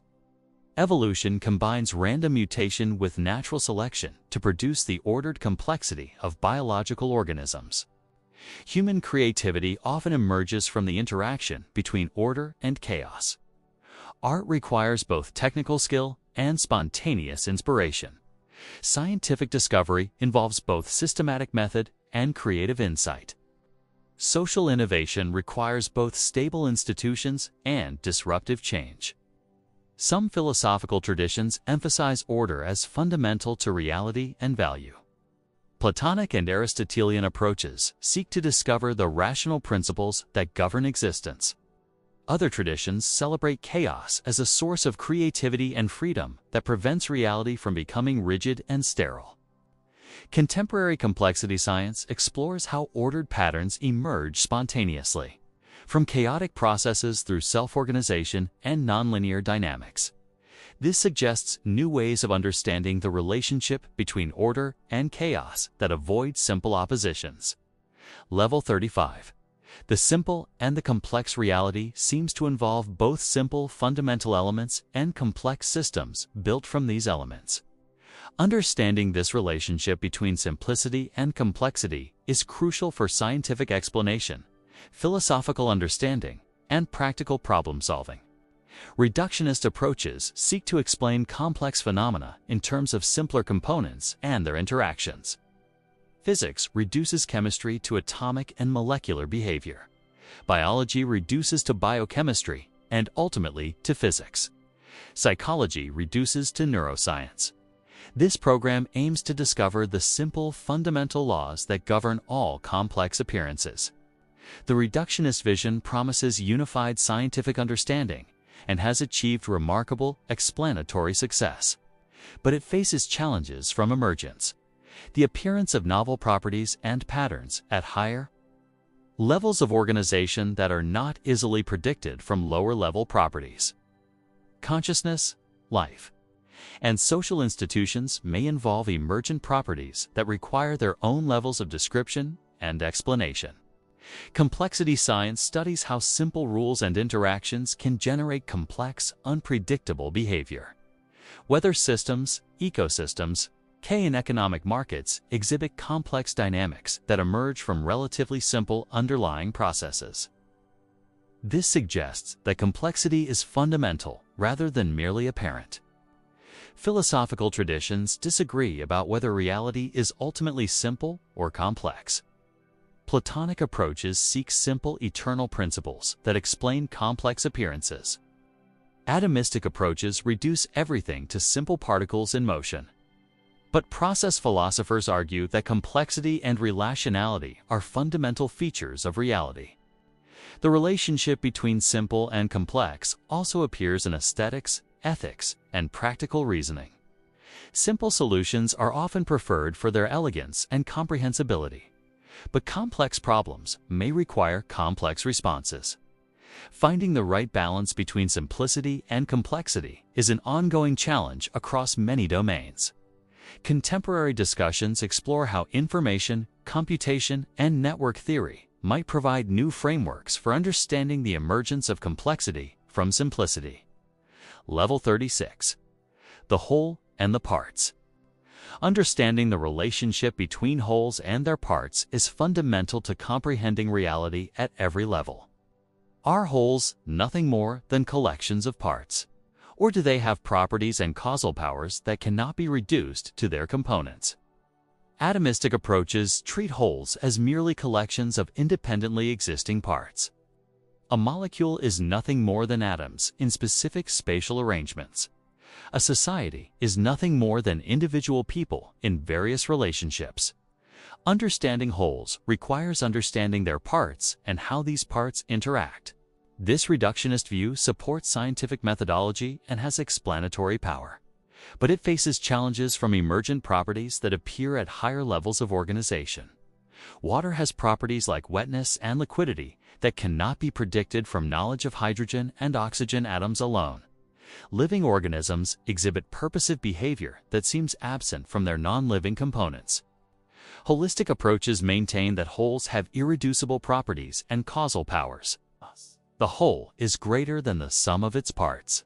Understanding complex systems requires grasping their holistic properties rather than just analyzing components. Systems exhibit downward causation where higher-level properties influence lower-level processes. Gestalt psychology demonstrated holistic aspects of perception. We see unified figures rather than collections of discrete sensations. Ecological approaches in biology emphasize the irreducible properties of ecosystems. Social scientists study emergent properties of institutions and cultures that cannot be reduced to individual psychology. The part-whole relationship also appears in logic and mathematics. Sets contain members, but the set is not identical to the collection of its members. Logical wholes, like arguments, have properties that depend on but are not reducible to their component premises and conclusions. Contemporary discussions explore how emergence, downward causation, and levels of description might provide frameworks for understanding irreducible wholes without abandoning scientific naturalism. Level 37. Structure and function. Understanding entities requires grasping both their structure, how they are organized, and their function, what they do or are for. This distinction applies across many domains, but raises questions about the relationship between form and purpose in nature and human artifacts. Structural analysis examines the arrangement of components within a system. Anatomical structure describes how bones, muscles, and organs are organized within living bodies. Social structure analyzes the relationships between roles, institutions, and groups within societies. Mathematical structure involves the relationships among abstract objects like numbers and sets. Functional analysis focuses on what structures do, their activities, purposes, or roles within larger systems. The heart functions to pump blood throughout the circulatory system. Economic institutions function to coordinate production and distribution of goods. Mathematical functions map inputs to outputs according to specific rules. The relationship between structure and function is complex. Structure constrains function. Hearts can pump blood effectively because of their muscular construction and valve systems. But function also influences structure through evolutionary processes that select for effective designs. Form follows function in both biological evolution and human engineering. Questions arise about whether functions are objective features of reality or human. Interpretations imposed on structural arrangements. Do hearts really have the function of pumping blood, or do we attribute this function based on our understanding of circulatory systems? This connects to broader questions about teleology and purpose in nature.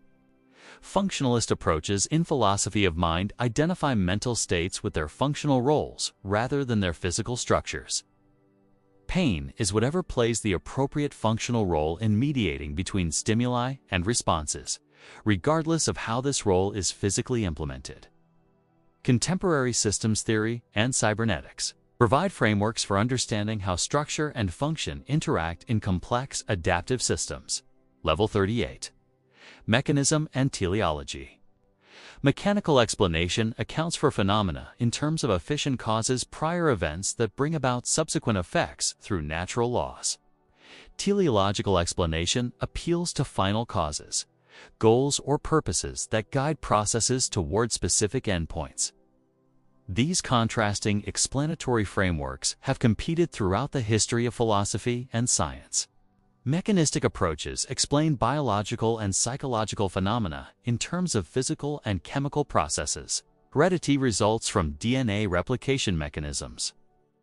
Learning involves synaptic changes in neural networks. Behavior results from stimulus-response conditioning. This framework has achieved remarkable explanatory success and fits naturally with scientific methodology. But many biological and psychological phenomena seem inherently purposive. Organisms actively maintain themselves through metabolism and repair. They seek food, avoid danger, and reproduce. Developmental processes reliably produce complex adult forms from simple embryonic beginnings. These features suggest goal-directed activity that is difficult to capture in purely mechanical terms. Teleological explanation attributes these phenomena to inherent purposes or final causes. Organisms behave as they do in order to survive and reproduce. Developmental processes are directed toward the actualization of mature forms. This framework seems to capture important features of biological reality but conflicts with modern scientific assumptions about causation. Contemporary philosophy of biology explores various ways to reconcile mechanistic and teleological perspectives. Perhaps apparent teleology emerges from mechanical processes through natural selection, or perhaps teleological concepts remain, useful for describing biological phenomena, while mechanistic concepts explain their underlying implementation. The mechanism-teleology distinction also applies to human action and social institutions. Do we act purely from efficient causes, desires, beliefs, social pressures, or from genuine purposes and reasons? Understanding human agency requires grappling with this fundamental explanatory question. Level 39. Determinism and indeterminism.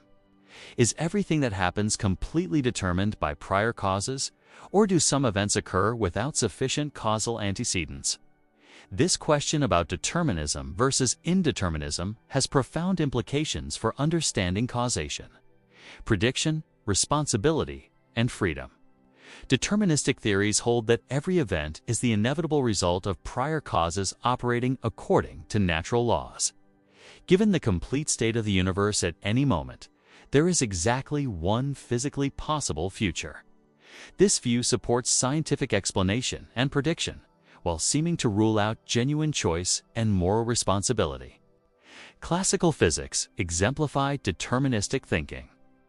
Newton's laws allow precise calculation of planetary motions based on initial positions and velocities. This suggested that the entire future of the universe could, in principle, be predicted from complete knowledge of present conditions. Determinism became associated with scientific rationality and natural law. Quantum mechanics introduced fundamental indeterminacy into physical theory. Individual quantum events appeared genuinely random, with only statistical regularities governing their occurrence. This suggests that indeterminism may be a basic feature of reality, rather than merely a reflection of human ignorance. But quantum indeterminacy may not provide the kind of freedom required for moral responsibility. Random events are no more under our control than determined events. What we seem to need is not indeterminism, but the right kind of self-determination, where our choices flow from our values and reasoning, rather than external compulsion. Compatibilist approaches argue that freedom and responsibility are compatible with determinism, as long as our actions flow from our own desires and rational deliberation. What matters is not the absence of causation, but the right kind of causation. Through our own agency, rather than external coercion, contemporary discussions must consider findings from neuroscience about unconscious influences on decision-making and the timing of conscious awareness relative to neural activity. Level 40. Causation and correlation. Understanding the difference between causation and correlation is crucial for scientific reasoning, practical decision-making, and avoiding fallacious inferences. Two events may be correlated without one causing the other, and establishing genuine causal relationships requires careful analysis. Correlation involves statistical association between variables. When one variable increases, the other tends to increase positive correlation or decrease negative correlation. Ice cream sales and drowning rates are positively correlated. Both increase during summer months. But this correlation does not establish that eating ice cream causes drowning. Causation involves one event bringing about another through some causal mechanism. Heating water causes it to boil. Vaccination causes immune system response. Causal relationships support counterfactual reasoning. If the cause had not occurred, the effect would not have occurred either. The confusion between correlation and causation leads to many fallacious inferences. People may conclude that cell phone use causes cancer because cancer rates have increased during the period of cell phone adoption. But this correlation might result from improved cancer detection, aging populations, or other factors unrelated to cell phone use. Establishing causation requires more than observing correlation. Scientists use controlled experiments where possible causal factors are manipulated while other variables are held constant. When experiments are impossible, researchers look for natural experiments. Study temporal sequences and seek plausible causal mechanisms. The philosophical analysis of causation remains contentious. Hume argued that we never directly observe causal connections, only constant conjunctions between event types. Contemporary theories explore counterfactual approaches, mechanistic approaches to understanding what causation involves. Questions about causation and correlation have practical importance for policy decisions about health, safety, education, and social intervention. Distinguishing genuine causal relations is essential for effective action. Level 41. Laws of Nature Science seeks to discover natural laws that govern physical processes and enable prediction of future events. But what exactly are laws of nature? Are they mind-independent features of reality, useful human constructions, or something else entirely? Laws appear to be universal generalizations that hold across all times and places. The law of gravity applies to all massive objects throughout the universe. Conservation laws govern all physical interactions. Chemical laws determine how elements combine. These laws seem to reflect the fundamental structure of reality rather than accidental regularities. But not all universal generalizations count as laws. It might be true that all coins in my pocket are quarters, but this is an accidental truth rather than a natural law. Laws seem to involve necessity. They describe what must happen rather than what merely does happen. This suggests that laws support counterfactual statements about what would happen in unactualized circumstances. Some philosophers argue that laws are objective features of reality that exist independently of human knowledge. They constrain what can happen and provide the causal powers that make events occur. Laws are discovered rather than constructed and would exist even if no conscious beings existed to formulate them. Others maintain that laws are useful human constructions that help us organize and predict our experience. They reflect patterns we have found useful for practical purposes rather than mind-independent metaphysical structures. Different conceptual frameworks might identify different patterns as fundamental laws.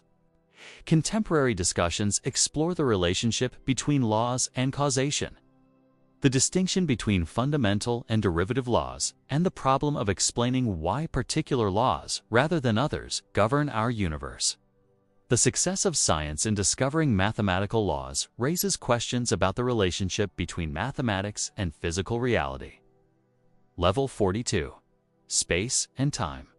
Space and time provide the framework within which all physical events occur, yet their nature remains deeply mysterious. Are space and time independently existing containers that would exist even if empty? Or are they relational properties that emerge from the arrangement of material objects?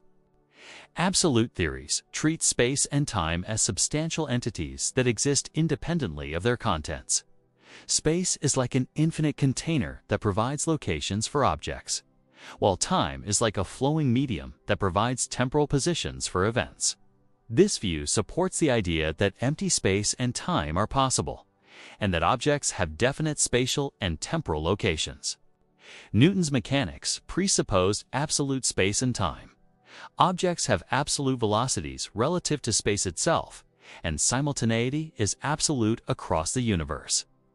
This framework enabled precise mathematical description of motion and force, while providing an intuitive picture of physical reality.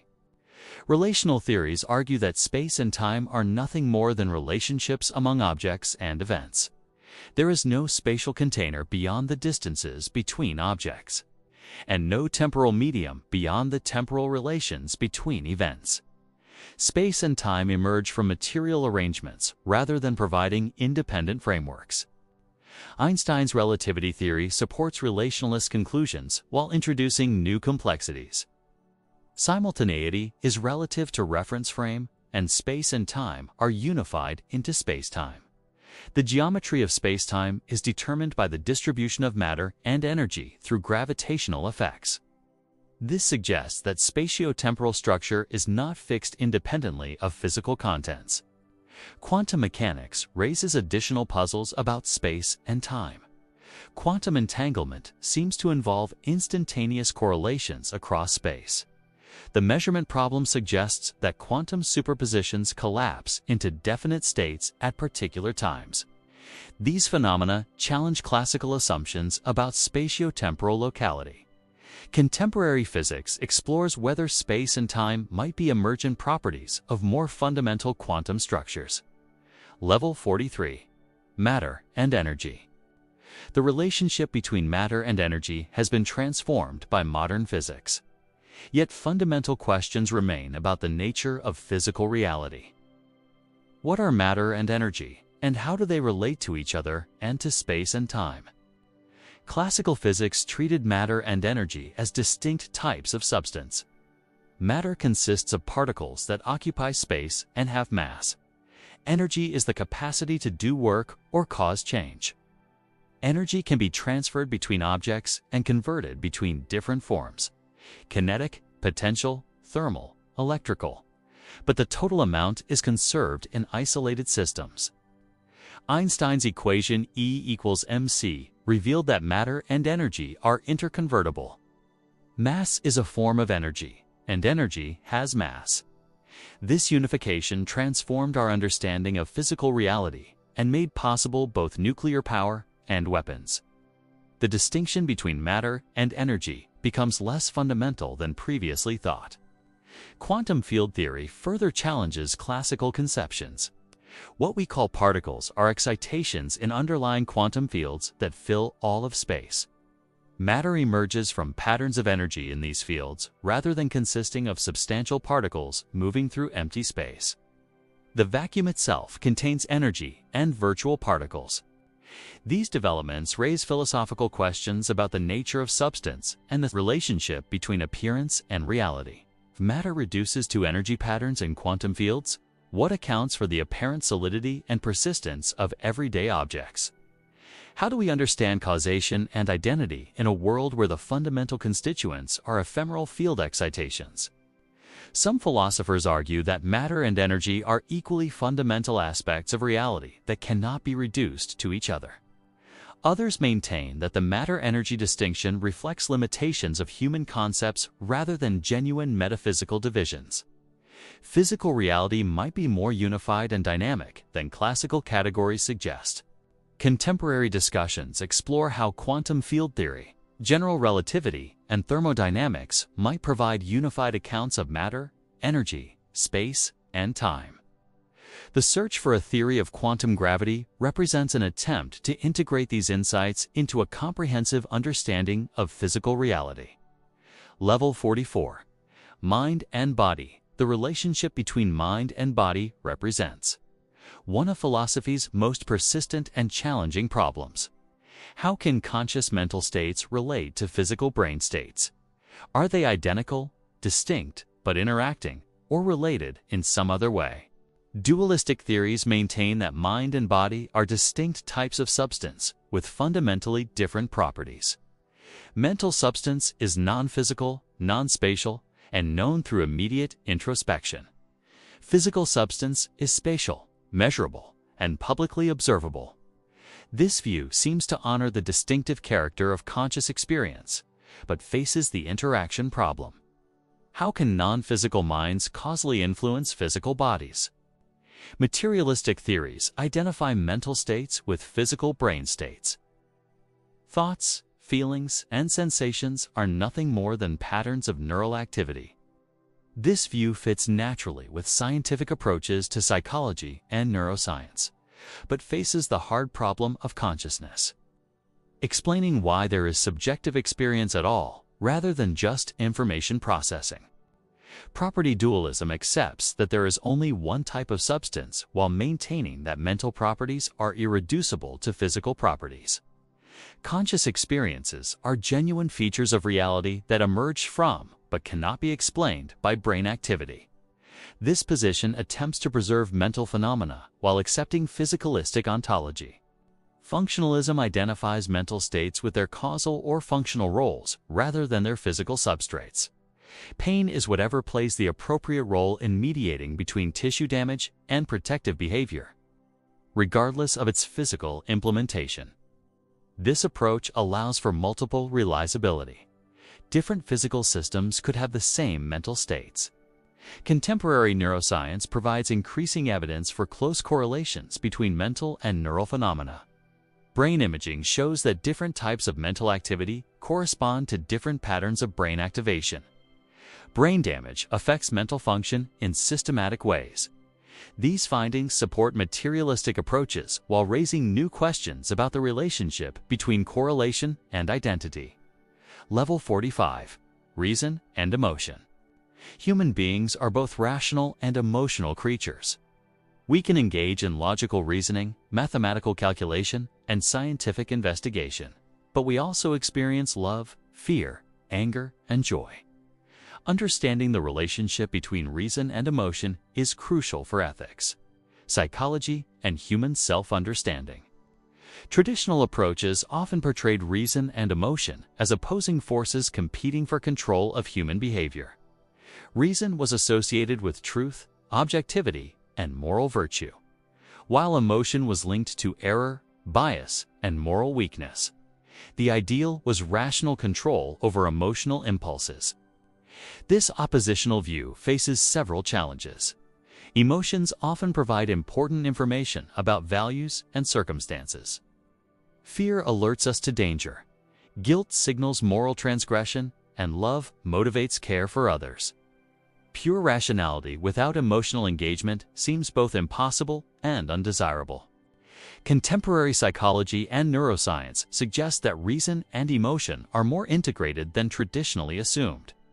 Emotional responses influence what we attend to, how we interpret information, and what options we consider. People with damage to emotional brain circuits show impaired decision-making despite intact logical reasoning abilities. Emotions themselves may involve cognitive appraisals and evaluative judgments. Anger involves judging that someone has wronged us. Pride involves judging that we have achieved something worthwhile. These judgments can be more or less accurate and appropriate to their circumstances. The integration of reason and emotion has implications for ethics and practical reasoning.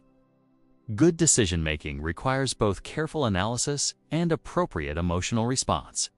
Moral sensitivity involves emotional reactions to suffering and injustice, as well as rational reflection on principles and consequences. Educational and therapeutic approaches increasingly recognize the importance of emotional intelligence alongside traditional cognitive skills. Understanding our own emotions and those of others is crucial for effective relationships and social cooperation. Level 46. Faith and doubt. The relationship between faith and doubt shapes how we approach questions about knowledge, meaning, and commitment. Faith involves trust or confidence that goes beyond available evidence, while doubt involves questioning and skepticism about accepted beliefs. Both seem necessary for intellectual and spiritual development. Religious faith typically involves commitment to beliefs about divine reality that cannot be conclusively proven or disproven. Faith requires taking risks and making commitments in the face of uncertainty. But faith is not mere wishful thinking. It may be grounded in experience, tradition, and reasoning while acknowledging that these grounds are not coercive. Doubt serves as a corrective to dogmatism and false certainty. Socratic doubt reveals the limitations of our knowledge and opens space for genuine inquiry. Cartesian doubt systematically questions all beliefs to find indubitable foundations. Skeptical doubt challenges claims to knowledge and authority. But excessive doubt can become paralyzing, preventing commitment and action. If we doubt everything, we cannot believe anything or act effectively in the world. Some degree of faith or trust seems necessary for knowledge, relationships, and meaningful engagement with reality. The relationship between faith and doubt is dialectical rather than simply oppositional. Doubt can deepen and purify faith by eliminating false beliefs and superficial commitments. Faith can provide the confidence needed to pursue inquiry and take intellectual risks.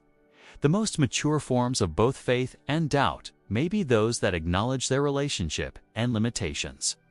These issues extend beyond religious contexts to science, politics, and personal relationships. Scientific progress requires both confidence in methods and results, and willingness to question established theories. Democratic citizenship requires both trust in institutions and vigilant skepticism about power. Personal relationships require both commitment and openness to growth and change. Level 47. Love and hate. Love and hate represent fundamental orientations toward others that shape moral relationships, personal identity, and the meaning of life. Understanding these powerful emotions and their role in human experience is crucial for ethics, psychology, and social philosophy. Love involves positive emotional attachment, care, and concern for the well-being of others. It motivates self-sacrifice, promotes understanding, and creates bonds between individuals and groups. Love appears in many forms: romantic love between partners, parental love for children, friendship among equals, and universal love for humanity. Hate involves negative emotional rejection, hostility, and desire for harm to others. It motivates aggression, promotes separation, and creates divisions between individuals and groups. Like love, hate can take many forms and can be directed toward individuals, groups, ideas, or aspects of oneself. The relationship between love and hate is complex. They are not simply opposites, but may be closely related emotions that can transform into each other under certain circumstances. Both involve intense emotional engagement rather than indifference. Both can motivate powerful action and commitment. Some philosophical traditions emphasize love as the fundamental principle of ethics and reality. Love provides the motivation for moral behavior and the foundation for meaningful relationships. Universal love or compassion represents the highest human achievement and may reflect the ultimate nature of reality itself. Others argue that both love and hate play necessary roles in human life. Hate can motivate resistance to injustice and protection of what we value. Righteous anger at oppression may be morally required rather than simply permissible. The goal should be appropriate emotional response rather than elimination of negative emotions. Contemporary psychology explores the cognitive and social components of love and hate. These emotions involve evaluative judgments about others and their actions. They are shaped by cultural norms, personal history, and social circumstances. Understanding their psychological mechanisms may help promote healthy relationships and reduce destructive conflict. Level 48. Hope and despair. Hope and despair represent contrasting orientations toward the future that profoundly influence how we understand possibility, meaning, and human agency. These fundamental attitudes shape our capacity for action, endurance, and fulfillment. Hope involves positive expectation about future possibilities combined with commitment to working toward desired outcomes. It requires both belief that improvement is possible and willingness to act on this belief. Hope sustains effort in difficult circumstances and opens creative possibilities for change and growth. Despair involves the collapse of positive expectation and the sense that meaningful action is futile. It may result from repeated disappointment, overwhelming obstacles, or loss of purpose and direction. Despair can lead to withdrawal, resignation, and the abandonment of projects and relationships. The relationship between hope and despair is not simply that one is good and the other bad. False hope can lead to poor decision-making and wasted effort. Despair may sometimes provide realistic assessment of hopeless situations and motivate needed changes in goals and commitments. Authentic hope differs from mere wishful thinking or denial. It acknowledges real obstacles and limitations while maintaining commitment to valuable possibilities. This requires both honest assessment of circumstances and creative imagination about alternative futures. Religious and philosophical traditions offer different perspectives on hope and despair. Some emphasize ultimate hope based on divine promise or metaphysical reality that transcends particular circumstances. Others focus on finite hope based on human capacities and natural possibilities. Still others embrace tragic perspectives that find meaning in struggle itself rather than in hoped-for outcomes. Contemporary discussions explore the psychological and social conditions that support hope and resilience. Individual hope depends partly on personal resources like skills, relationships, and meaning-making capacities. But it also depends on social conditions like justice, opportunity, and community support. Level 49. Life and death. The relationship between life and death shapes human existence in fundamental ways. Our awareness of mortality influences how we understand meaning, value, time, and the significance of our choices and relationships. Life involves biological functioning, consciousness, growth, and response to environment. But human life includes additional dimensions: self-awareness, planning, creative expression, moral responsibility, and the search for meaning. These distinctively human capacities are both enabled and limited by our biological nature. Death represents the cessation of biological and psychological functioning. For humans, death is not merely a biological event, but an existential reality that influences how we understand ourselves and our place in the universe. The inevitability of death raises questions about the meaning and value of life.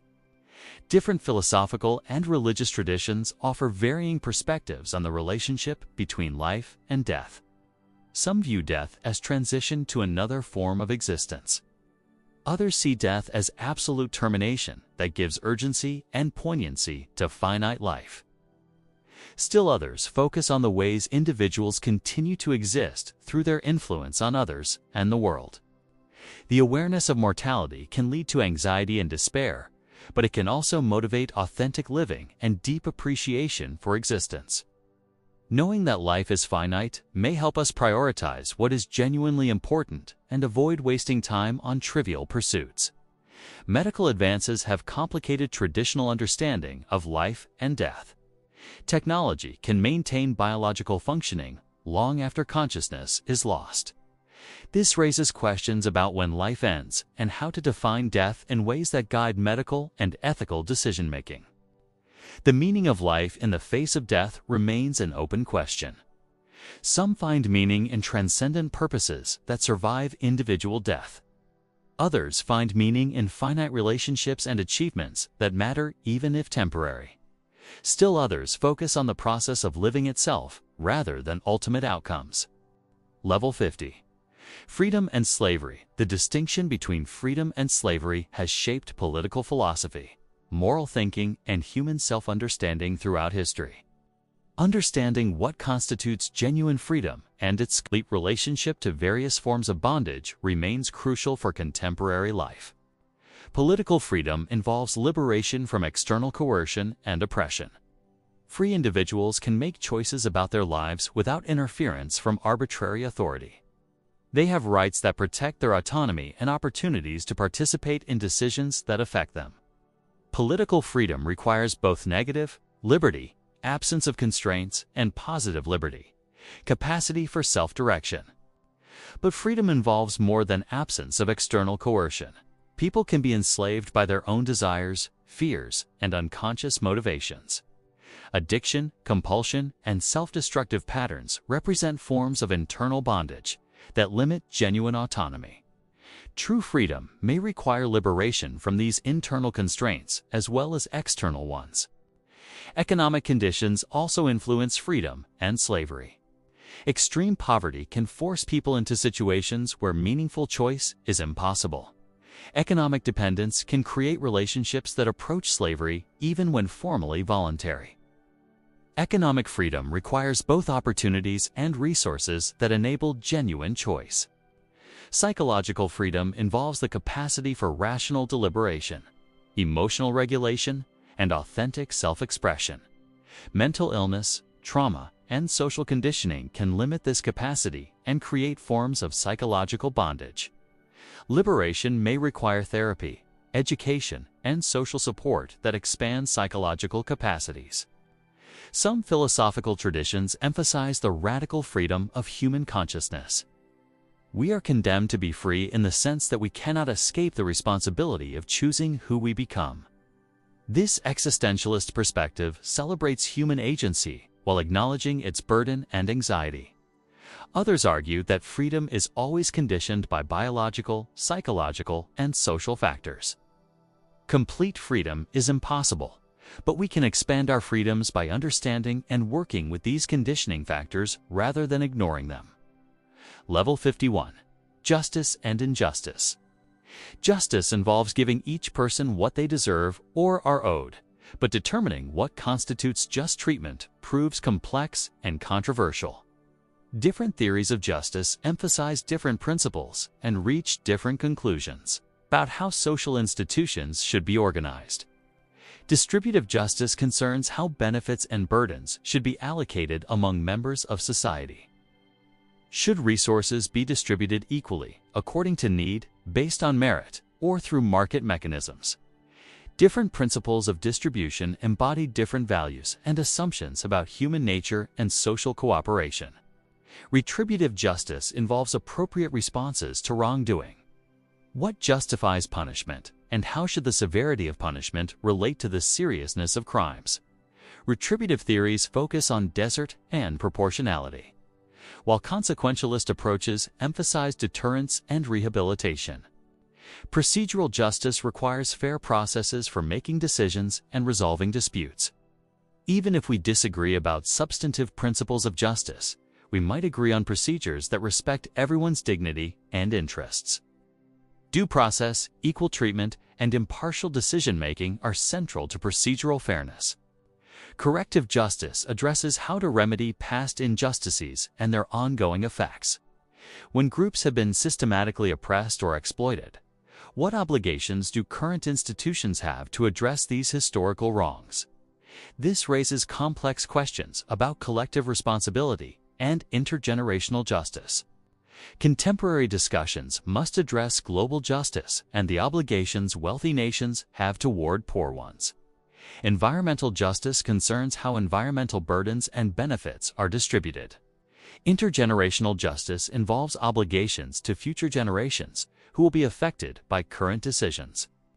Injustice represents the violation of these various principles through unfair distribution, inappropriate punishment, biased procedures, or failure to remedy past wrongs.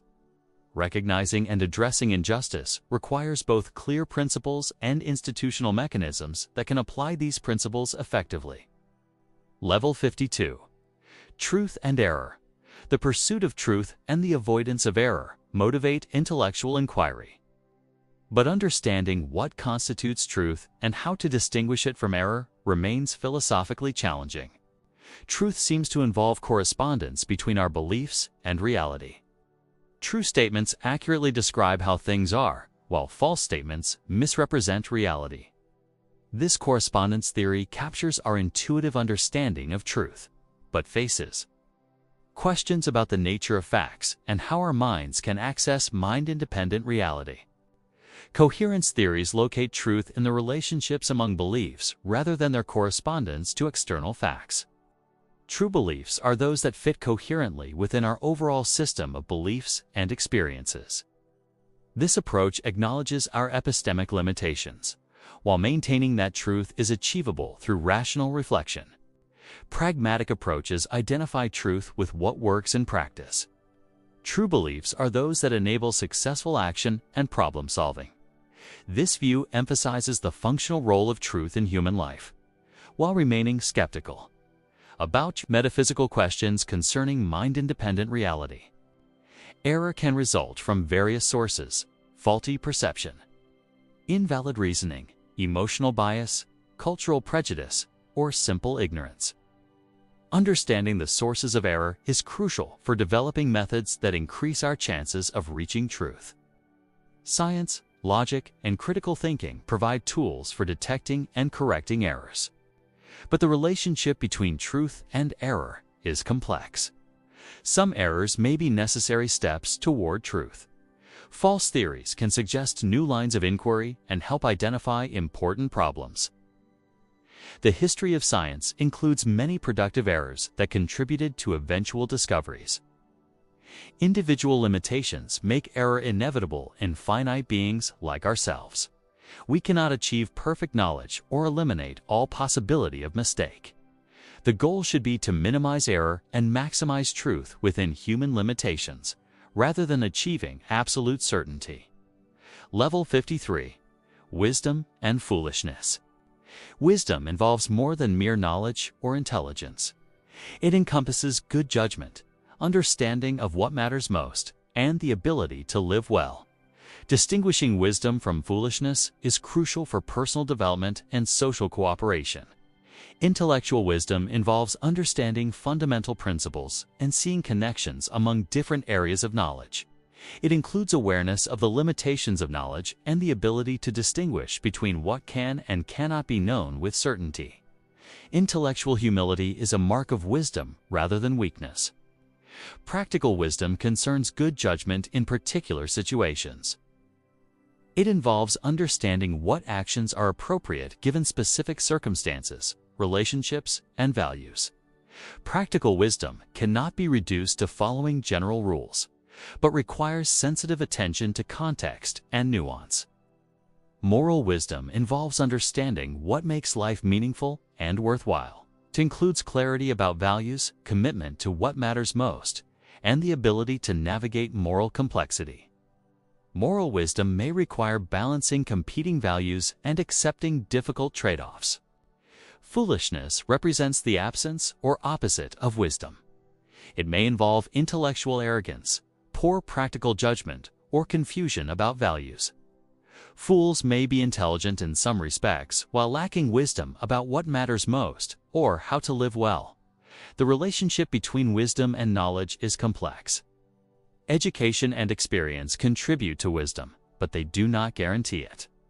Some highly educated people lack practical or moral wisdom, while others with limited formal education demonstrate deep understanding of life and human nature. Wisdom traditions emphasize different aspects of wise living. Some focus on detachment from worldly concerns and acceptance of what cannot be changed. Others emphasize engagement with social problems and working for justice. Still others celebrate intellectual curiosity and creative expression as forms of wisdom. Level 54. Virtue and vice. Virtue and vice represent contrasting character traits that shape how individuals think, feel, and act. Understanding these moral categories is crucial for ethics, education, and personal development. Virtues are excellences of character that enable individuals to flourish and contribute to the common good. Traditional virtues include courage, honesty, justice, temperance, and compassion. These traits involve both emotional dispositions and practical skills that can be developed through practice and habituation. Vices are character defects that interfere with flourishing and harm relationships with others. Pride, greed, cowardice, dishonesty, and cruelty represent paradigmatic vices. Like virtues, vices involve both emotional and practical dimensions and can become entrenched through repeated actions. Aristotelian virtue ethics emphasizes the development of character through practice and education. Virtues are means between extremes of excess and deficiency. Courage is the mean between cowardice and recklessness. Generosity lies between stinginess and profligacy. Finding the appropriate mean requires practical wisdom and attention to particular circumstances.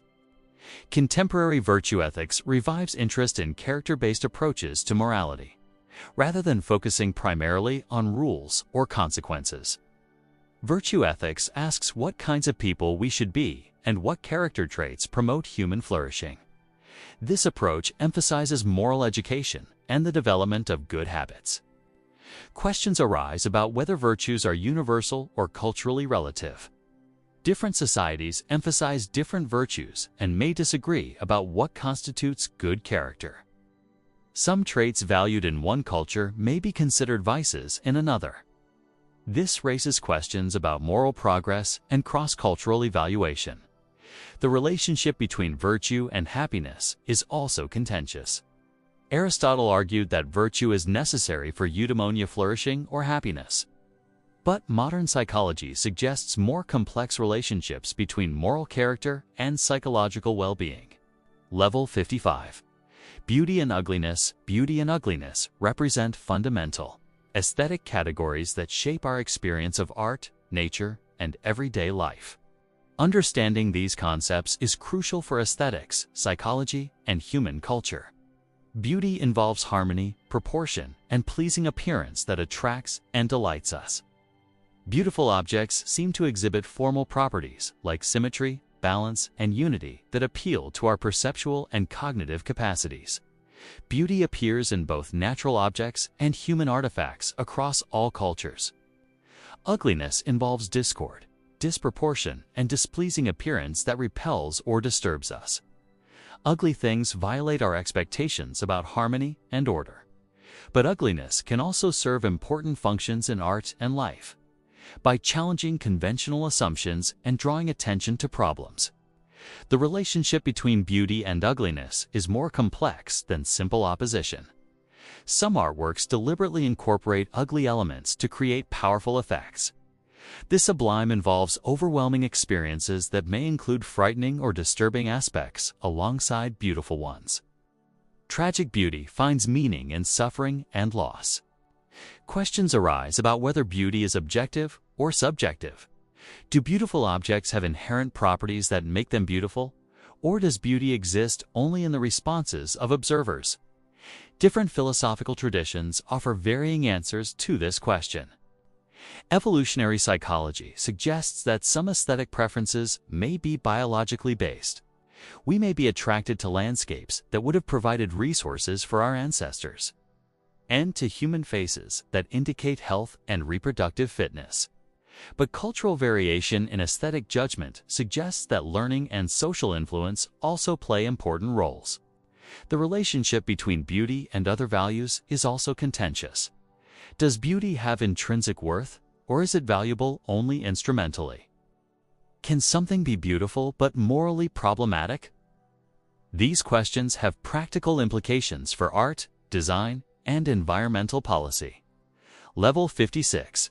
Pleasure and pain. Pleasure and pain represent fundamental experiences that motivate behavior and shape our understanding of value. These basic hedonic states influence everything from simple reflexes to complex life decisions. Pleasure involves positive, affective experience that we naturally seek and want to continue. It appears in many forms: sensory pleasures like taste and touch, intellectual pleasures from understanding and discovery, aesthetic pleasures from beauty and art, and social pleasures from relationships and recognition. Pain involves negative, affective experience that we naturally avoid and want to end. Like pleasure, pain takes many forms: physical pain from injury and illness, emotional pain from loss and rejection, and existential pain from meaninglessness and despair. Hedonistic theories treat pleasure and pain as the fundamental sources of value. Actions are right insofar as they promote pleasure and prevent pain. The goal of life should be to maximize happiness and minimize suffering for oneself and others. This approach seems to capture important aspects of human motivation and welfare. But critics argue that hedonism oversimplifies human value and motivation. People care about more than their own pleasure and pain. They value relationships, achievements, knowledge, and justice, even when these come at personal cost. Pleasure and pain may be important components of welfare without being the only things that matter. The relationship between pleasure and pain is complex. Some experiences involve both simultaneously, like bittersweet emotions or challenging achievements. Some pleasures depend on previous pain, like the satisfaction of completing difficult tasks. Some pain may be valuable, like grief that honors lost relationships. Contemporary neuroscience investigates the brain mechanisms underlying pleasure and pain. These findings raise questions about the nature of conscious experience and its relationship to neural processes. Level 57. Time and eternity. The relationship between temporal existence and eternal reality has fascinated philosophers and theologians. Throughout history, our experience unfolds in time, yet we can conceive of timeless truths and eternal values. Temporal existence involves change, development, and irreversible sequence. We are born, grow, age, and die. Our experiences have temporal order. Some occur before others. Memory preserves past experiences while anticipation projects future possibilities. Time seems to flow from past through present toward future. Eternal existence transcends temporal limitations. Mathematical truths hold timelessly. The theorem that 2 + 2 = 4 was true before anyone proved it and will remain true forever. Moral principles may also be eternal. Justice and compassion represent timeless values rather than temporary cultural preferences.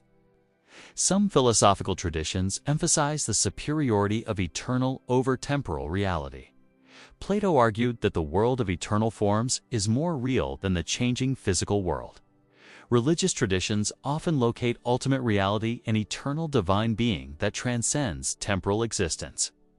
Others argue that temporality is fundamental to reality and value. Process philosophers maintain that everything real involves temporal development. Existentialists emphasize that human existence is essentially temporal. We exist as projects extending toward future possibilities based on past experiences. The relationship between time and eternity raises questions about personal immortality, the nature of divine existence, and the ultimate significance of temporal events. If eternal reality is more fundamental, what happens to the value of our temporal experiences and relationships? Contemporary physics complicates traditional discussions through relativity theory and quantum mechanics.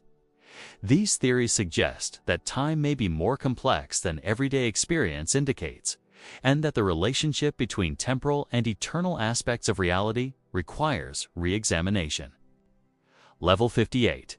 The sacred and the profane. The distinction between sacred and profane dimensions of experience appears across cultures and throughout history. Understanding this distinction is crucial for religious studies, anthropology, and the philosophy of religion.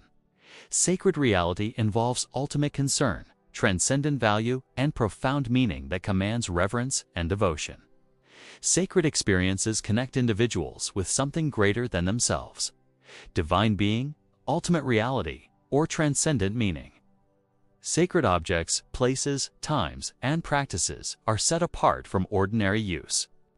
Profane reality consists of ordinary, everyday affairs that serve practical functions without carrying special spiritual significance. Work, commerce, entertainment, and routine social interactions belong to the profane sphere. They are important for human flourishing, but do not involve direct encounter with ultimate reality. Religious traditions typically organize life around this distinction, establishing sacred times like Sabbaths and holy days, sacred places like temples and shrines, and sacred practices like worship and ritual. These sacred dimensions provide access to divine reality and ultimate meaning. But the relationship between sacred and profane is complex rather than simply oppositional. Some traditions emphasize the presence of the sacred within ordinary life, rather than its separation from profane activities. Others view the entire world as sacred, or argue that the sacred-profane distinction reflects limited human perspectives rather than ultimate reality. Secular approaches may reject traditional religious categories while recognizing analogous distinctions between ultimate and penultimate concerns, intrinsic and instrumental values, or transcendent and mundane experiences. Art, love, moral commitment, and scientific discovery can provide secular forms of sacred experience. Contemporary pluralistic societies include both religious and secular citizens who may disagree about what, if anything, deserves sacred status. This raises questions about how to organize public life in ways that respect different approaches to the sacred. Level 59. The individual and society. The relationship between individual persons and social groups raises fundamental questions about human nature, moral responsibility, and political organization. Are we primarily independent individuals who choose to associate for mutual benefit, or social beings whose identity depends on community membership? Individualistic approaches emphasize the priority of persons over groups. Individuals have inherent dignity and rights that society must respect. Social institutions are justified only insofar as they serve individual welfare and freedom. This perspective supports liberal democracy, market economics, and personal autonomy. Communitarian approaches argue that individuals are constituted through social relationships and cultural traditions. Personal identity develops through participation in communities that provide meaning, purpose, and moral guidance. Individual rights and freedoms must be balanced against communal responsibilities and shared values. The tension between individual and society appears in many practical contexts. Should education emphasize individual development or social conformity? Should economic policy prioritize individual liberty or collective welfare? Should moral standards be determined by individual conscience or social consensus? Contemporary discussions must address globalization, technology, and cultural diversity that complicate traditional approaches to individual society relationships. Social media creates new forms of connection and isolation. Economic interdependence spans national boundaries. Cultural mixing challenges assumptions about shared values and common identity. Different societies emphasize different balances between individual and collective values. Some prioritize personal freedom and achievement, while others emphasize social harmony and mutual responsibility. Understanding these differences is crucial for cross-cultural communication and cooperation. The individual-society relationship also involves questions about collective responsibility and social action. When are individuals responsible for social problems? And when should society address individual needs? These questions have practical implications for law, policy, and moral evaluation. Level 60. Nature and Culture. The relationship between natural and cultural dimensions of human existence shapes our understanding of human nature. Moral responsibility and social development. Are we primarily natural beings shaped by biological evolution, or cultural beings who transcend natural limitations? Human beings are biological organisms with evolved capacities for perception, learning, emotion, and social cooperation. Our basic needs, drives, and cognitive abilities reflect our evolutionary heritage. Understanding human behavior requires acknowledging these natural foundations. But humans also create cultural systems that transform natural existence. Language, art, technology, and social institutions enable us to transcend immediate biological constraints. Culture provides meaning, purpose, and possibilities that extend far beyond what natural selection alone would produce. The nature-culture relationship is interactive rather than simply oppositional.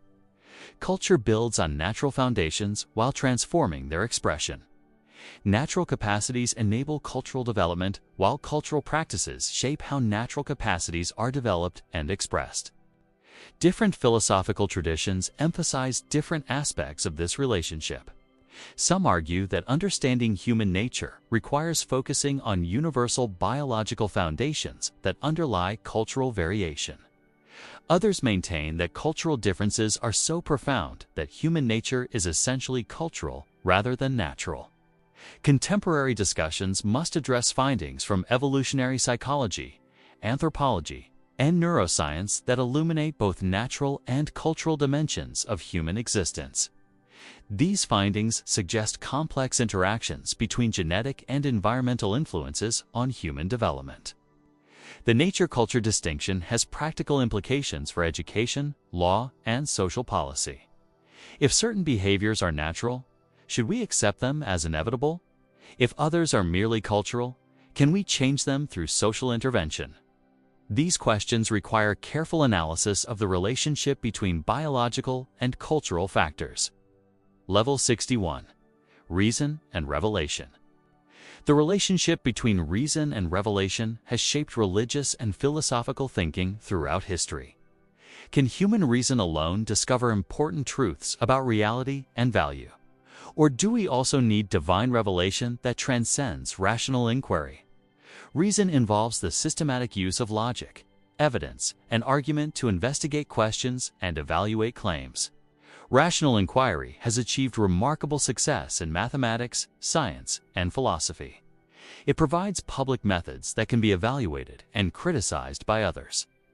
Revelation involves divine communication that discloses truths inaccessible to human reason alone.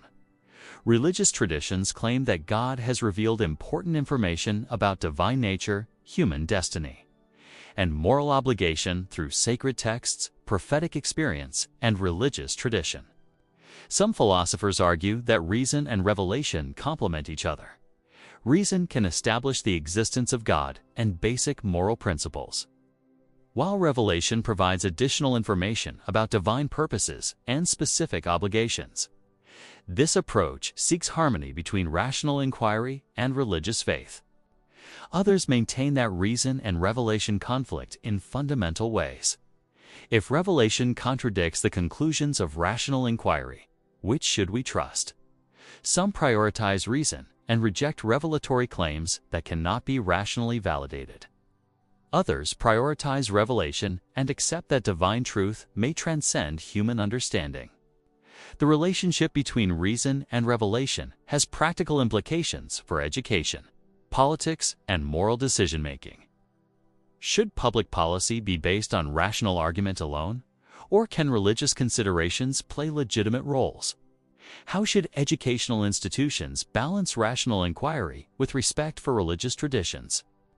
Contemporary discussions must address religious diversity and the fact that different traditions claim different revelations.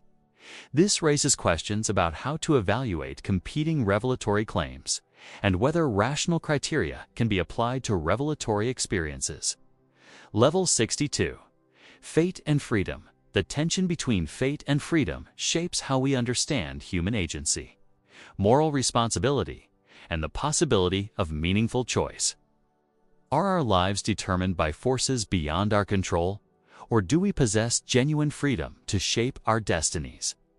Fatalistic views maintain that all events, including human actions, are predetermined by divine decree, natural laws, or cosmic necessity. What will happen must happen regardless of our choices and efforts. This view can produce either resignation or liberation from anxiety about outcomes beyond our control. Libertarian approaches insist that humans possess genuine freedom to choose among alternative possibilities. Our choices are not completely determined by prior causes, but involve genuine agency that makes us responsible for our actions. This view supports moral evaluation and the meaningfulness of human effort. Compatibilist positions argue that freedom and determinism can coexist.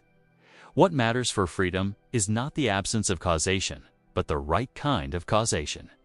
Through our own desires, values, and rational deliberation, rather than external coercion. We can be free even if our choices are causally determined by our character and circumstances. The fate-freedom tension appears in different forms across cultures and historical periods.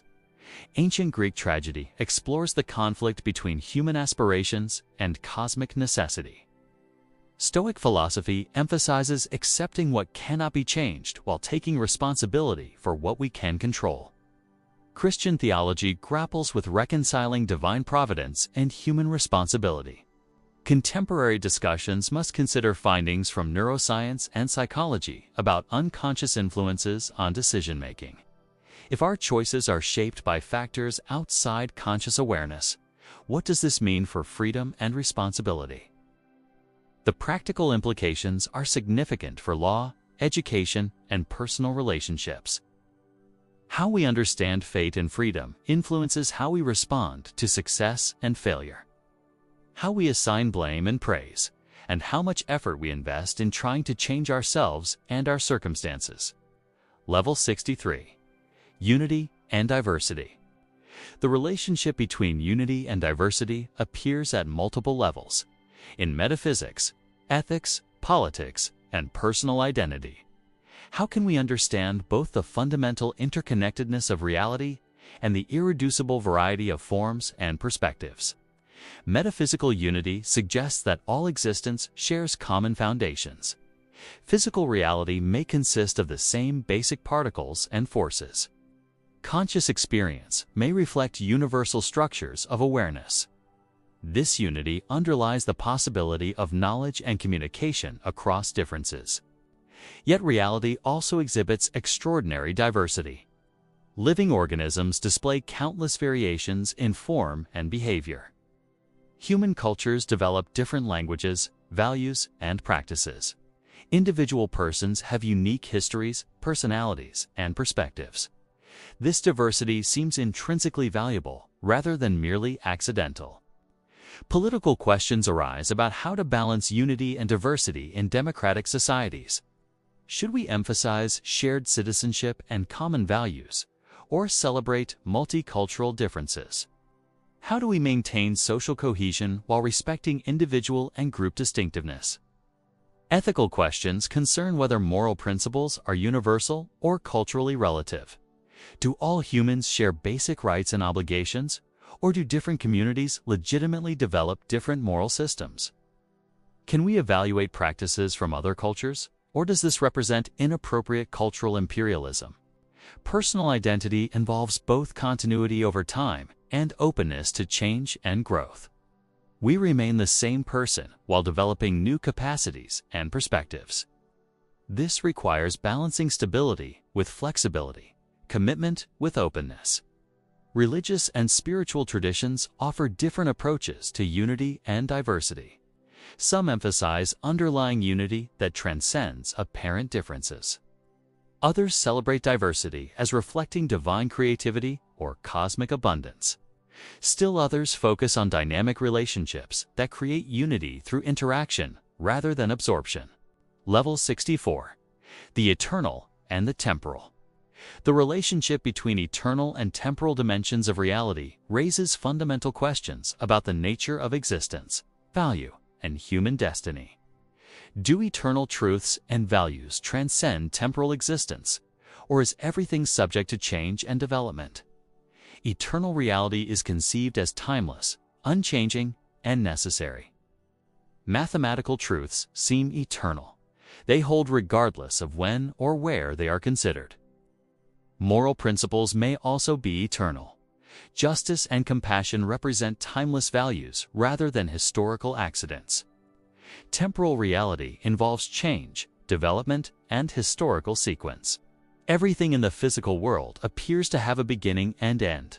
Human lives unfold through time with irreversible experiences and developments. Even the universe itself may have temporal boundaries. Some philosophical traditions privilege eternal over temporal reality. Plato argued that the eternal world of forms is more real and valuable than the changing physical world.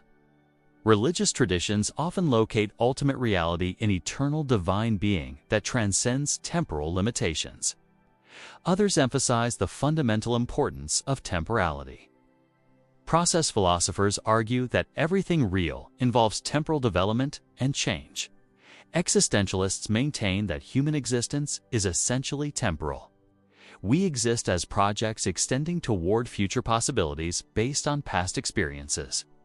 The relationship between eternal and temporal has practical implications for how we understand the significance of our choices and experiences. If eternal reality is ultimate, do temporal events matter? If everything is temporal, can we find stable values and meanings that guide action? Contemporary physics complicates traditional discussions through relativity theory, which shows that temporal relationships are relative to reference frames. What counts as simultaneous depends on the observer's motion. This suggests that the temporal-eternal distinction may need to be reconceptualized. Questions about personal immortality reflect the tension between temporal existence and eternal aspirations. Do we survive bodily death in some eternal form, or are we purely temporal beings whose existence ends with physical death? Different religious and philosophical traditions offer varying answers. The eternal temporal relationship also appears in art and creativity. Great works of art seem to capture eternal truths about human experience while being created at particular historical moments. They speak across time while reflecting their temporal origins. Level 65. Being and Becoming. Reality appears to involve both stable being and dynamic becoming. Some things seem to persist unchanged through time, while others are constantly developing and transforming. Understanding this relationship is crucial for metaphysics, science, and practical life. Being emphasizes permanence, stability, and unchanging identity. Mathematical objects like numbers seem to have stable being. The number 7 has the same properties throughout all times and places. Logical principles maintain their validity across different contexts. Some aspects of physical reality, like conservation laws, appear constant. Becoming involves change, development, and temporal process. Living organisms grow and evolve, whether systems develop and dissipate. Human persons mature and age. Social institutions emerge and transform. Much of our experience involves dynamic processes rather than static entities. Heraclitus emphasized universal flux. Everything flows and nothing stays the same. What appears stable is actually continuous change maintained through dynamic equilibrium. The identity of things consists in their patterns of change rather than unchanging substances. Parmenides argued the opposite. Genuine reality is eternal and unchanging.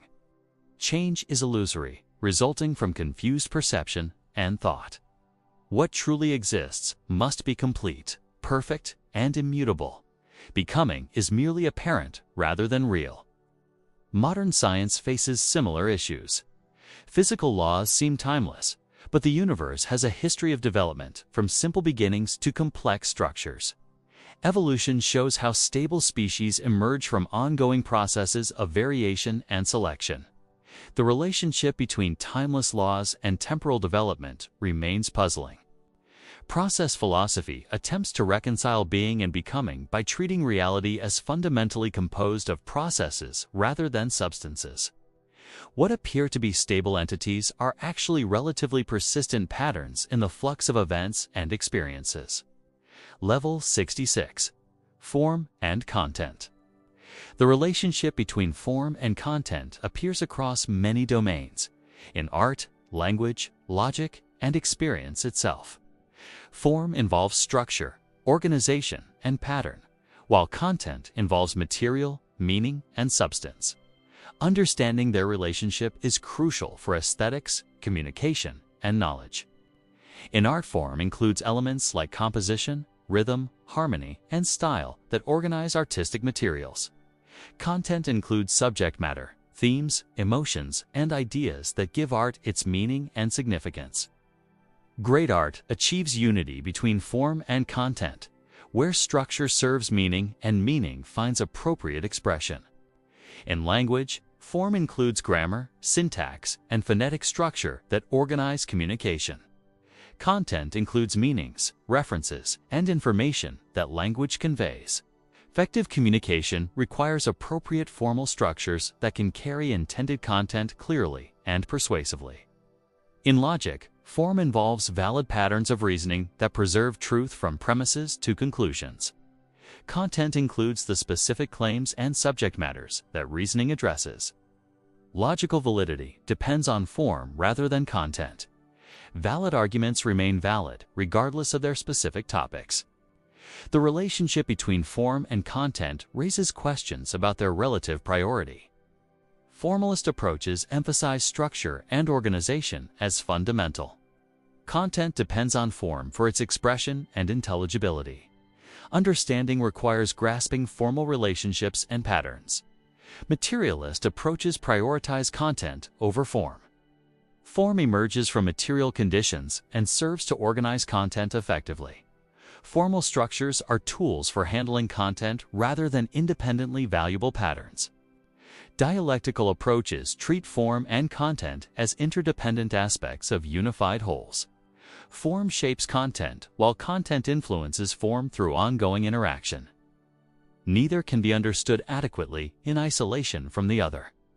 Contemporary discussions explore how information theory, cognitive science, and digital technology might provide new frameworks for understanding form-content relationships. Level 67. Appearance and Reality. The distinction between how things appear and how they really are has motivated philosophical inquiry since ancient times. Our perceptions and common sense understanding may not correspond to the true nature of reality. Understanding this gap is crucial for knowledge and action. Appearances include everything accessible through ordinary perception and common sense understanding. The Earth appears flat from our limited perspective. Solid objects appear to be continuous rather than composed of atoms with vast, empty spaces.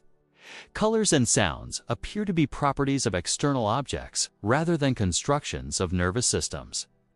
Reality, according to many philosophical and scientific approaches, differs significantly from appearances. The Earth is actually spherical. Solid objects are mostly empty space, organized by electromagnetic forces. Colors and sounds exist only as neural interpretations of wavelengths and vibrations. The appearance-reality distinction supports the value of scientific and philosophical investigation. If appearances were reliable guides to reality, we would need no further inquiry. But since appearances can mislead, we need methods for discovering how things really are beneath surface manifestations. Different philosophical traditions propose different relationships between appearance and reality. Some argue that reality is completely hidden behind appearances and can never be known directly. Others maintain that appearances provide partial access to reality. That can be corrected and extended through careful investigation. Idealist approaches question whether the appearance-reality distinction is ultimately meaningful. If we can only know things as they appear to us, perhaps appearance is the only reality accessible to human understanding. The idea of reality beyond all possible appearance may be empty or incoherent. Contemporary discussions must consider findings from physics and neuroscience that challenge common sense assumptions about space, time, matter, and consciousness. These discoveries suggest that reality may be even stranger than traditional philosophical speculation imagined. Level 68. Essence and Accident. The distinction between essential and accidental properties addresses fundamental questions about identity, necessity, and classification. What makes something the kind of thing it is, and what features can change without altering its fundamental nature? Essential properties are necessary for something to be the kind of thing it is. Water is essentially H2O. Anything that is not composed of hydrogen and oxygen in the right proportions is not water. Human beings might be essentially rational animals. Losing rationality would mean ceasing to be human. Accidental properties are contingent features that something happens to have but could lose without changing its essential nature. Water might accidentally be cold or hot, pure or contaminated, liquid or solid, while remaining water. A person might accidentally be tall or short, educated or ignorant, happy or sad, while remaining the same person. This distinction supports scientific classification and natural language use. We group things into natural kinds based on shared essential properties, while recognizing that accidental properties can vary within kinds. Understanding essence helps explain why certain inferences and predictions are reliable. But the essence-accident distinction faces several challenges. How do we determine which properties are essential versus accidental? Different criteria might yield different results.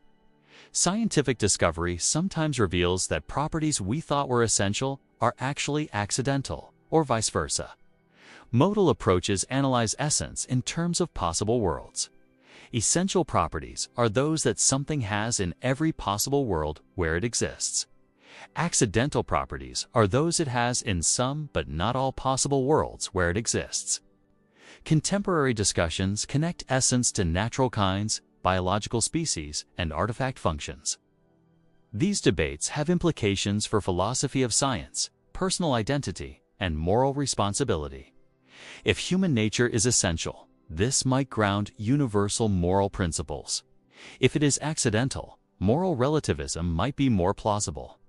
Level 69. Actual and possible. The relationship between actual and possible reality illuminates questions about necessity, contingency, and the nature of existence itself. What exists actually seems to be only a small subset of what could exist possibly.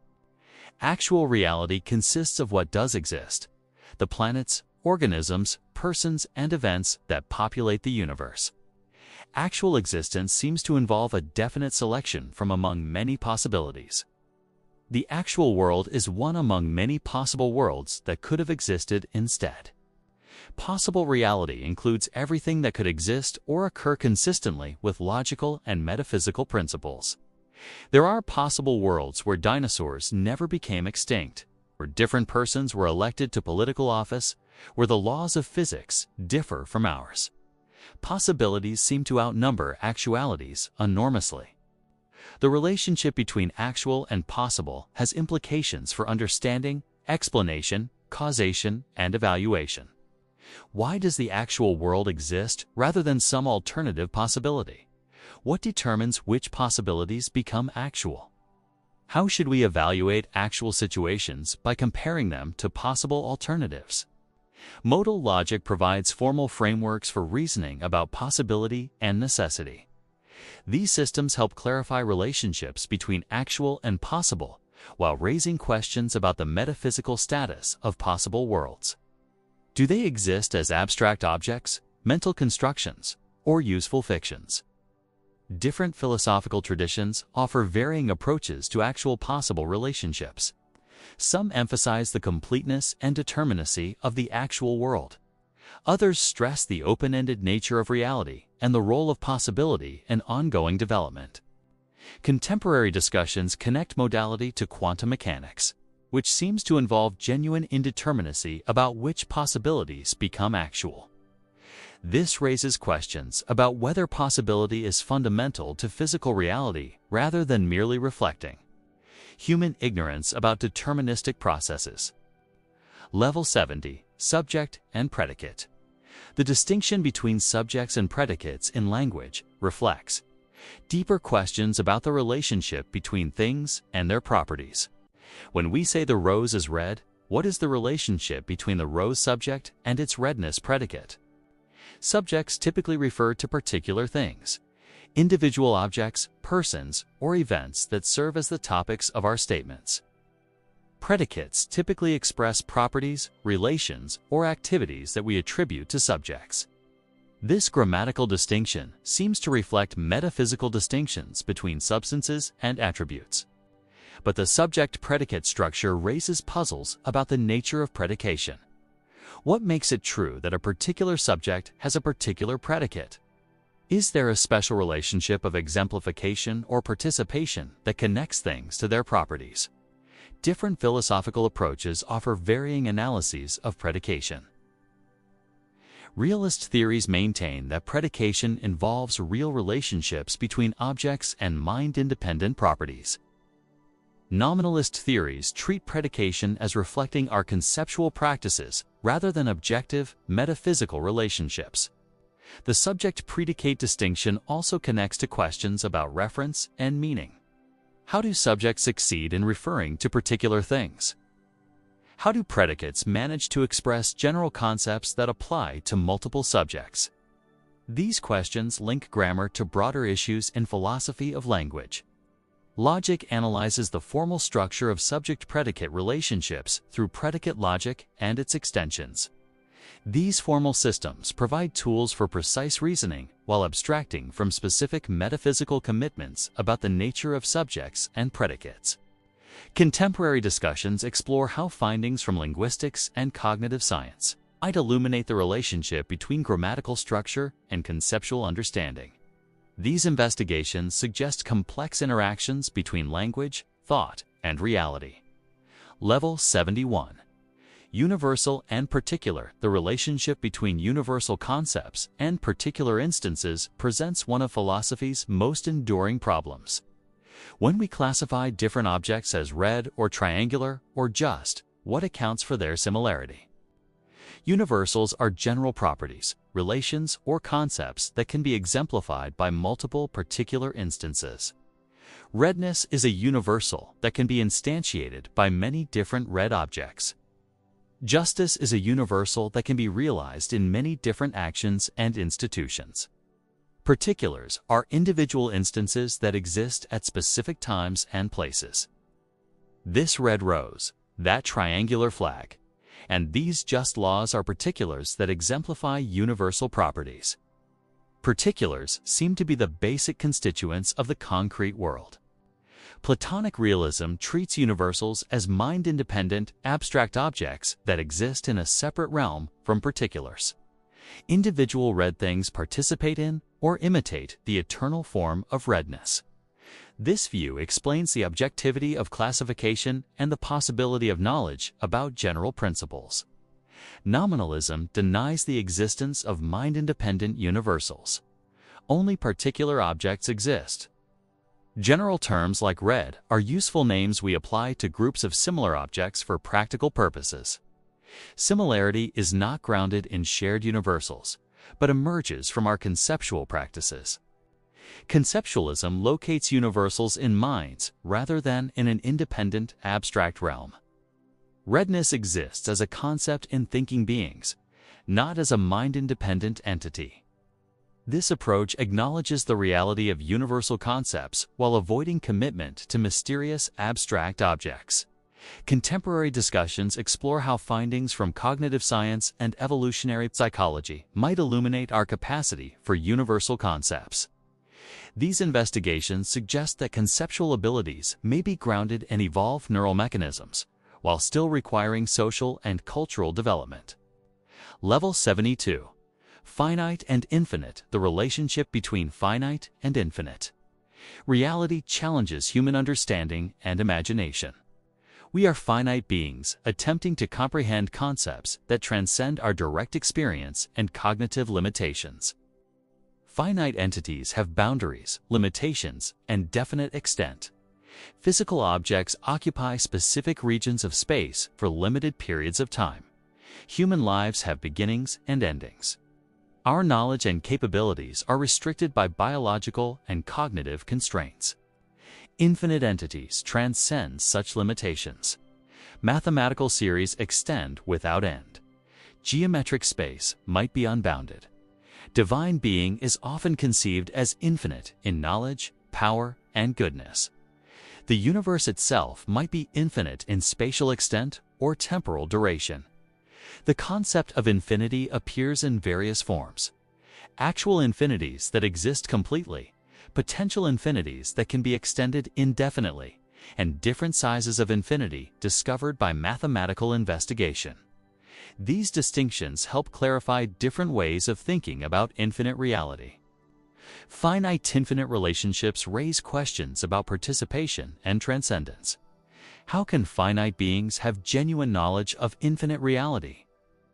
Can finite actions have infinite significance? Do finite entities participate in infinite being, or are they completely separate from it? Religious and mystical traditions often emphasize the relationship between finite human existence and infinite divine reality. This relationship may involve longing, worship, mystical union, or moral transformation that connects finite beings with infinite being. Contemporary cosmology and physics raise new questions about the finite-infinite distinction. Is the universe spatially infinite? Did it have a beginning in time? Are there infinitely many universes? These scientific questions connect to traditional philosophical concerns about infinity. Level 73. One and Many. The problem of the one and the many addresses fundamental questions about unity and plurality in reality. How can existence be both unified and diverse? This ancient problem continues to generate new insights and challenges. The perspective of unity emphasizes the interconnectedness and fundamental oneness of reality. Everything is part of a single cosmic whole, governed by universal principles. Scientific investigation seeks unified theories that explain diverse phenomena in terms of common laws and constituents. The perspective of plurality celebrates the irreducible diversity and distinctiveness of different entities and experiences. The world contains genuinely different types of things that cannot be reduced to a single kind. This diversity is valuable and meaningful rather than merely apparent. Monistic approaches argue that reality is ultimately one. All apparent diversity results from different manifestations or perspectives on underlying unity. This view supports mystical and religious traditions that emphasize cosmic consciousness or divine unity. Pluralistic approaches maintain that diversity is fundamental rather than superficial. Reality contains multiple irreducible types of entities, properties, or values that cannot be unified under a single description. This view supports tolerance and appreciation for difference. Dialectical approaches treat unity and plurality as complementary aspects of complex realities. Unity emerges from the interaction and relationship among diverse elements. Plurality is made possible by underlying unity that provides frameworks for difference. Contemporary complexity science explores how unified systems can generate diverse patterns and behaviors through nonlinear dynamics and emergence. This suggests new ways of understanding one-many relationships that avoid simple oppositions between unity and plurality. Level 74. Substance and process. The relationship between substantial being and dynamic process reflects competing visions of what reality is. It's fundamentally like, are things or events more basic to existence? Substance metaphysics treats reality as composed of enduring entities that persist through time while undergoing various changes. Tables and chairs, plants and animals, persons and planets are substantial beings that maintain their identity despite modifications in their properties and relationships. Process metaphysics argues that reality consists fundamentally of events, activities, and temporal developments rather than enduring substances. What appear to be stable entities are actually relatively persistent patterns in the ongoing flux of experiences and interactions. The substance-process debate has ancient roots in the contrast between Parmenidean emphasis on permanent being and Heraclitean focus on universal flux. Modern versions must address findings from physics about the dynamic nature of matter and energy. Aristotelian approaches attempt to combine substantial and processual elements by treating substances as actualizing their potentials through natural development. This framework acknowledges both stability and change while grounding change in substantial natures. Contemporary process philosophy, developed by thinkers like Alfred North Whitehead, treats temporal development and creative advance as fundamental features of reality. Even God is conceived as involving temporal processes rather than timeless being. The substance-process distinction has implications for understanding personal identity, causation, and the relationship between science and common sense. If reality is fundamentally processual, traditional concepts of thinghood and identity may need substantial revision. Level 75. Necessary and contingent. The distinction between necessary and contingent truths illuminates fundamental questions about the nature of reality, knowledge, and explanation. Some things must be the way they are, while others happen to be that way but could be different. Necessary truths hold in all possible circumstances and cannot be otherwise without contradiction or impossibility. Mathematical truths like 2 + 2 = 4 seem necessary. Logical principles like the law of non-contradiction appear to hold universally. Some metaphysical truths about essential properties may also be necessary. Contingent truths happen to be the case, but could have been otherwise. Most empirical facts about the world appear contingent. There could have been more or fewer planets, different biological species, or alternative historical developments. Contingent truths depend on particular circumstances rather than universal principles. The necessary contingent distinction supports different types of explanation and knowledge. Necessary truths provide the strongest possible explanations because they show that things could not have been otherwise. Contingent truths require causal or historical explanation that traces how particular circumstances came about. Questions arise about the scope of necessity and contingency. Are any empirical truths necessary? Are all necessary truths knowable a priori? Can the same statement be necessary under one description and contingent under another? Modal logic provides formal frameworks for reasoning about necessity and contingency through concepts like possible worlds and accessibility relations.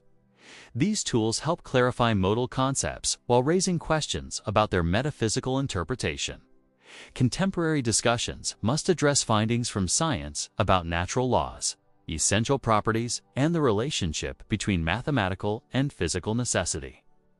These investigations may require revising traditional assumptions about the scope and nature of modal distinctions. Level 76. Mind and Matter. The relationship between mental and physical reality remains one of philosophy's most challenging problems. How can conscious experiences relate to brain processes? Are minds and bodies different types of substance or aspects of unified reality? Dualistic approaches treat minds and bodies as distinct substances with fundamentally different properties. Mental substance is non-spatial, indivisible, and known through immediate awareness. Physical substance is spatial, divisible, and known through external observation. This dualistic framework faces the interaction problem. How can non-physical minds causally influence physical bodies? If minds are not spatial, how can they affect the spatial processes involved in bodily movement?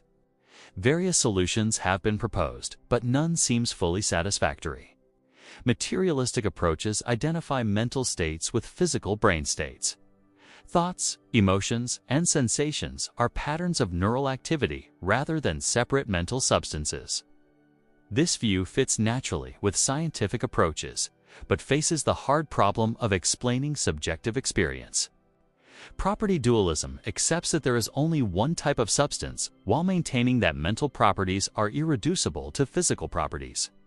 Consciousness emerges from complex physical systems but cannot be fully explained in physical terms. Functionalism identifies mental states with their causal roles rather than their physical substrates. Pain is whatever plays the appropriate functional role regardless of its physical implementation. This approach allows for multiple realizability while remaining naturalistically respectable. Contemporary neuroscience provides increasing evidence for correlations between mental and neural phenomena, while raising new questions about the nature of consciousness and its relationship to brain activity. Level 77. Self and Other. The relationship between self and others shapes personal identity, moral responsibility, and social cooperation. Understanding this relationship is crucial for psychology, ethics, and political philosophy. The self includes whatever we identify as belonging to our personal identity, our thoughts, memories, values, and bodily existence. Self-awareness involves recognizing ourselves as distinct from our environment and other persons. This capacity for self-consciousness seems central to human experience. Others are persons and beings that exist independently of ourselves. Recognition of others as genuine selves with their own perspectives and interests is fundamental to moral and social life. Others are not merely objects in our experience, but subjects with their own experiential worlds. The relationship between self and others is both separative and connective. We are distinct individuals with different perspectives and interests, but we are also fundamentally social beings whose development depends on relationships with others. Personal identity is partly constructed through social interaction. Questions arise about the extent and nature of our knowledge of other minds. We cannot directly experience others' consciousness as we experience our own. This creates an epistemological problem about how we can know what others think and feel. Ethical questions concern our obligations to others and the extent to which we should consider their interests in our decision-making. Different moral theories propose different relationships between self-interest and concern for others. Contemporary psychology explores the developmental and neural basis of self-other distinction. These findings suggest that self-awareness and recognition of others emerge through complex processes of social learning and cognitive development. Level 78. Internal and External. The distinction between internal and external dimensions of reality appears in multiple contexts: consciousness and world, mind and environment, private and public domains. Understanding this distinction is crucial for epistemology, psychology, and social philosophy. Internal reality includes whatever belongs to the subjective domain of consciousness: thoughts, feelings, memories, and experiences that are directly accessible only to the experiencing subject.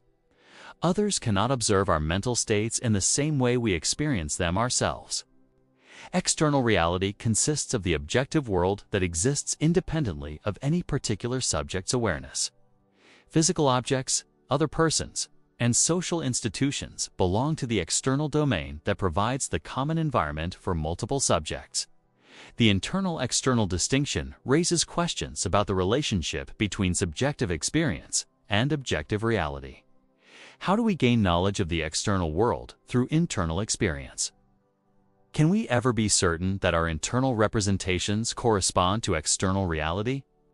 Different philosophical approaches propose various relationships between internal and external domains.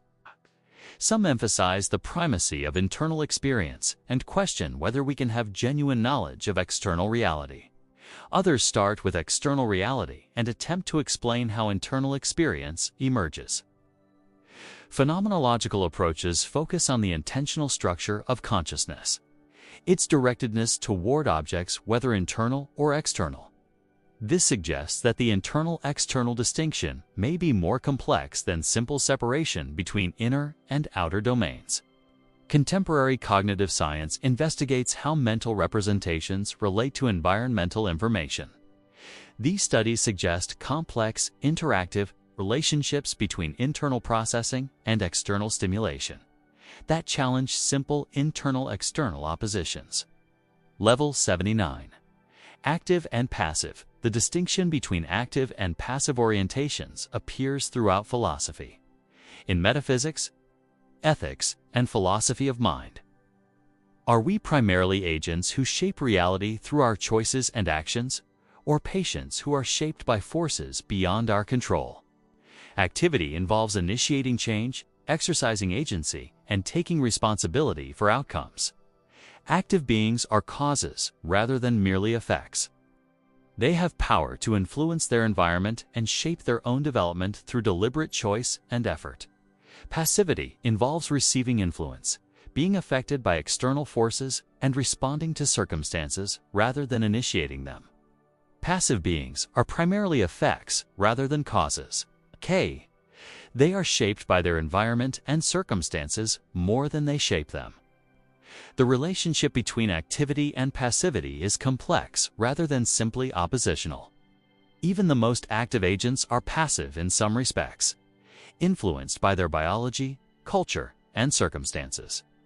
Even the most passive recipients exercise some choice about how they respond to external influences. Questions about activity and passivity connect to issues about free will, moral responsibility, and human agency. Are we sufficiently active to be held responsible for our choices and their consequences? Or are we sufficiently passive that responsibility should be diminished or redistributed? Contemporary psychology explores the factors that influence our sense of agency and control. Some people develop more active orientations, while others become more passive, possibly due to differences in experience, learning, and social support. The active-passive distinction also appears in educational and therapeutic contexts. Should interventions focus on promoting active engagement and self-direction, or on creating supportive environments that allow natural development? Level 80. Cause and effect. Causal relationships seem fundamental to understanding reality. Yet the nature of causation remains philosophically problematic. What makes one event the cause of another? How do we distinguish genuine causal connections from mere correlation or succession? Causes are events, conditions, or factors that bring about their effects through some form of productive relationship. When a rock breaks a window, the rock's impact causes the breaking. When rain falls, atmospheric conditions cause the precipitation. Causal relationships enable explanation and prediction. Effects are events or conditions that result from their causes through causal processes. The broken window is an effect of the rock's impact. The wet ground is an effect of the rainfall.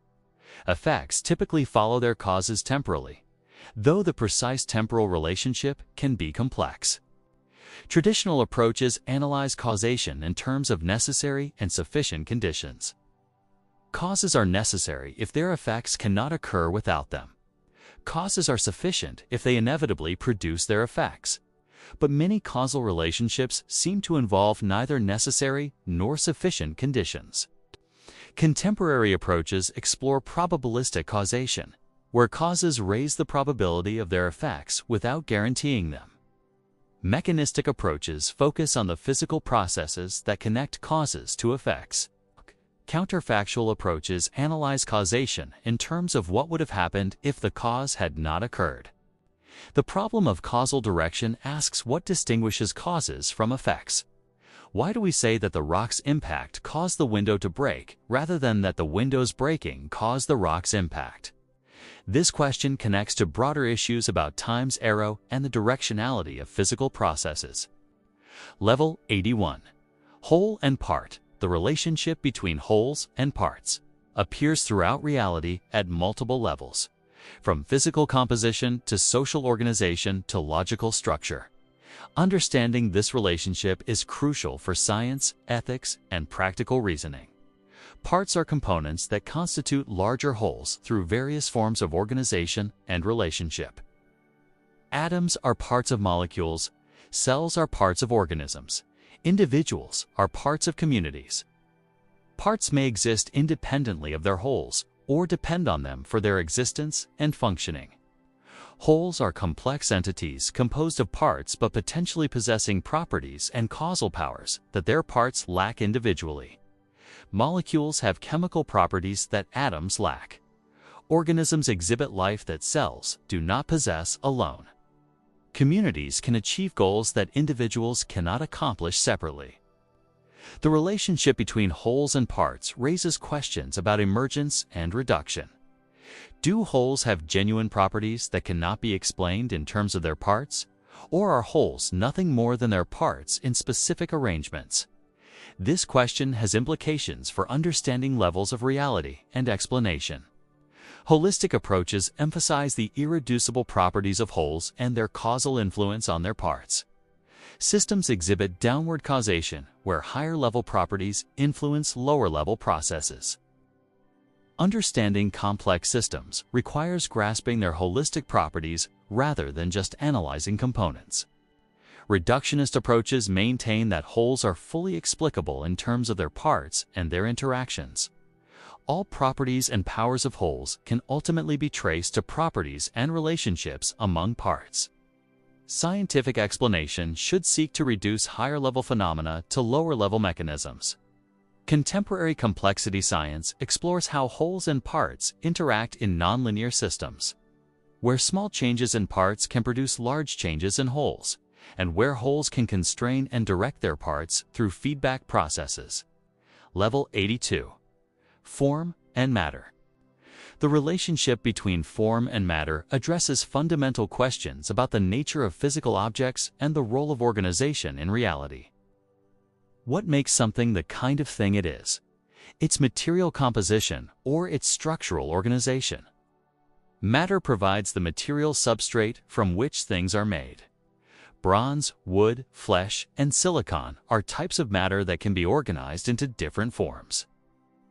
Matter has physical properties like mass, charge, and extension that constrain how it can be arranged and what forms it can take.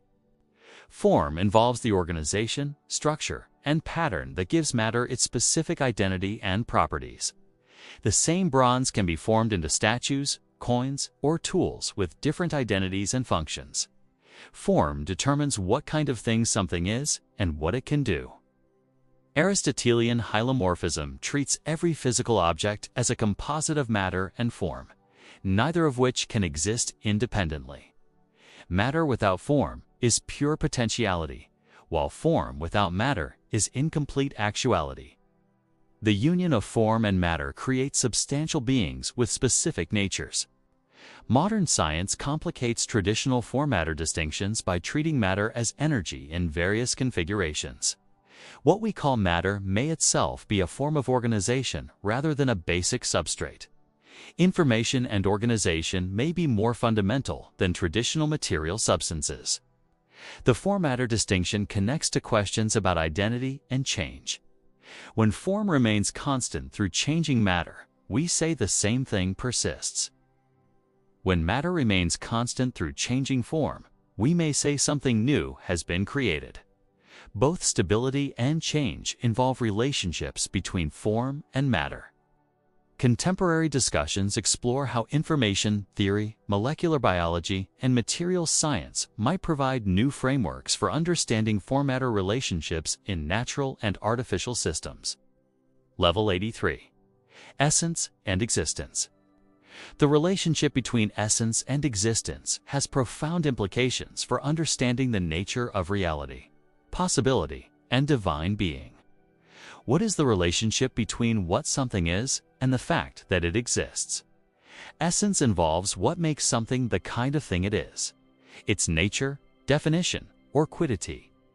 The essence of a triangle includes having 3 sides and 3 angles. The essence of water includes being composed of hydrogen and oxygen. Essences can be understood without knowing whether anything actually exemplifies them. Existence involves the actualization of essence in reality. We can understand the essence of unicorns without believing that unicorns exist. Existence adds something to essence. The fact that there actually are things of that kind, rather than there being merely possible. Medieval philosophers developed this distinction to address theological questions about divine nature. Thomas Aquinas argued that in created beings, essence and existence are really distinct. A thing's essence does not guarantee its existence. Only in God are essence and existence identical. God's essence is to exist. Existentialist philosophers emphasize the priority of existence over essence, at least for human beings. We exist first as conscious beings, then create our essence through our choices and actions. There is no predetermined human nature that determines what we must become. Contemporary discussions connect essence-existence distinctions to modal metaphysics and the nature of properties. Are essences mind-independent features of reality, or useful concepts that help us organize our understanding? How do essential properties relate to existence conditions for different kinds of things? The distinction also has implications for philosophy of religion, personal identity, and the relationship between possibility and actuality in metaphysical theorizing about the fundamental nature of reality. Level 84. Potentiality and actuality. The distinction between potentiality and actuality provides tools for understanding change, development, and possibility in the natural world. Things are not only what they actually are at present, but also what they potentially could become. Potentiality involves real capacities for development that exist in substances but are not yet actualized. An acorn has the potential to become an oak tree. A student has the potential to learn mathematics. These potentials are grounded in real features of substances rather than being mere logical possibilities. Actuality involves the realization or fulfillment of potential through natural development or external influence. The acorn actualizes its potential by growing into a tree. The student actualizes her potential by mastering mathematical concepts. Actualization involves the transition from possibility to reality. Aristotelian metaphysics uses this framework to explain change and identity through time. Substances can change while maintaining their identity because change involves the actualization of potentials inherent in their nature. This provides a teleological understanding of development oriented toward the fulfillment of natural purposes. Modern science largely abandoned teleological explanations in favor of efficient causation. Changes result from physical forces and chemical reactions rather than the actualization of inherent purposes.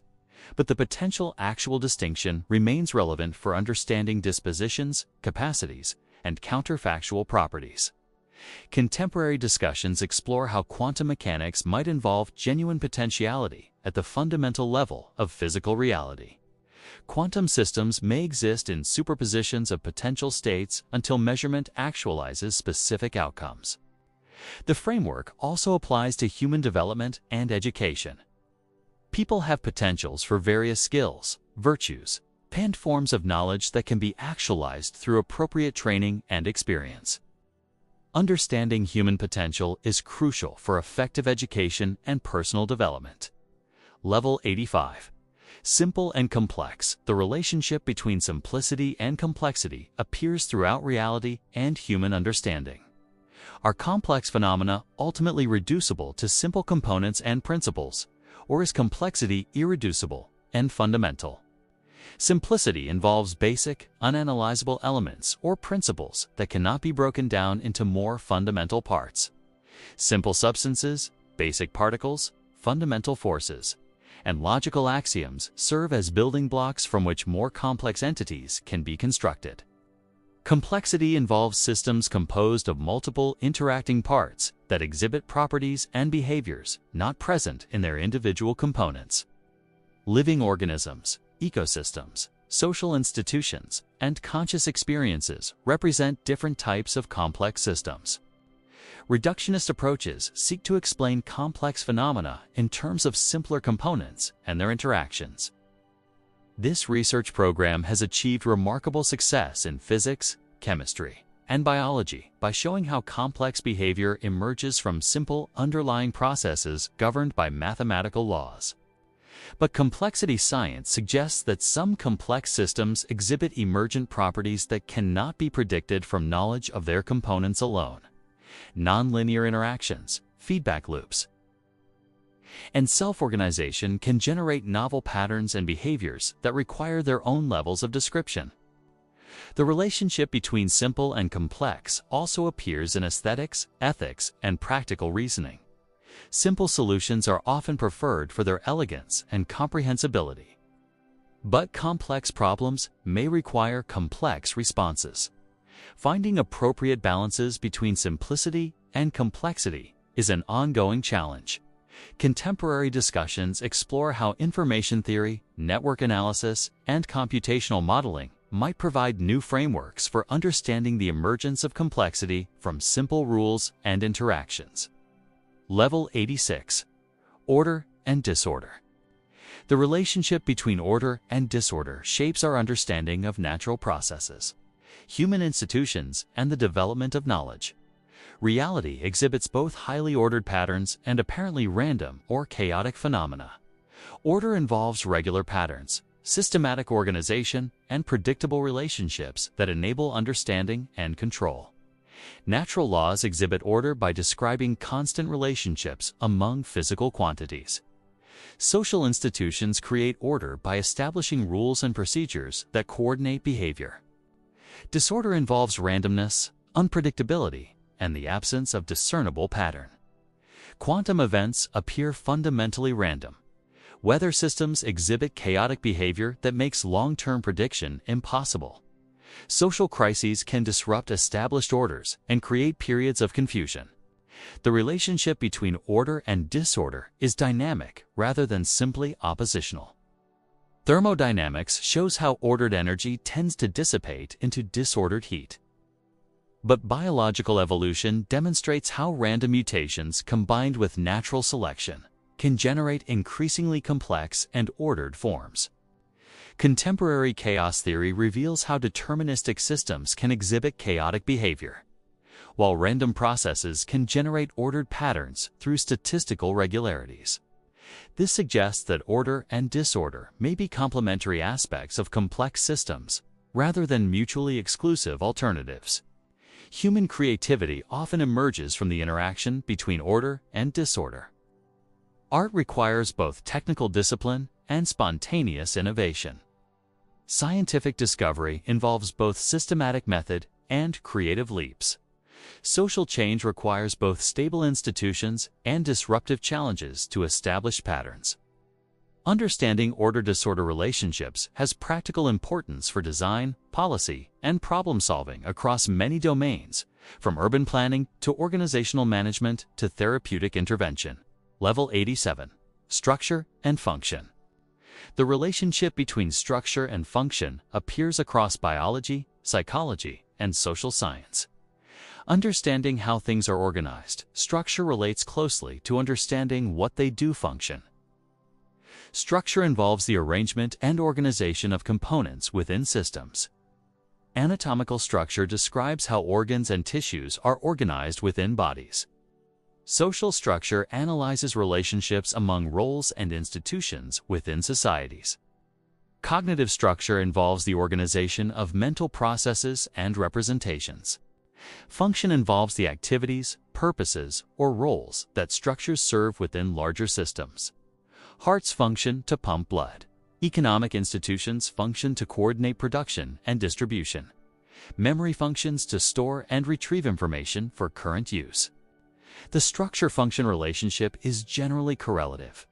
Structure constrains function, while function influences structural development.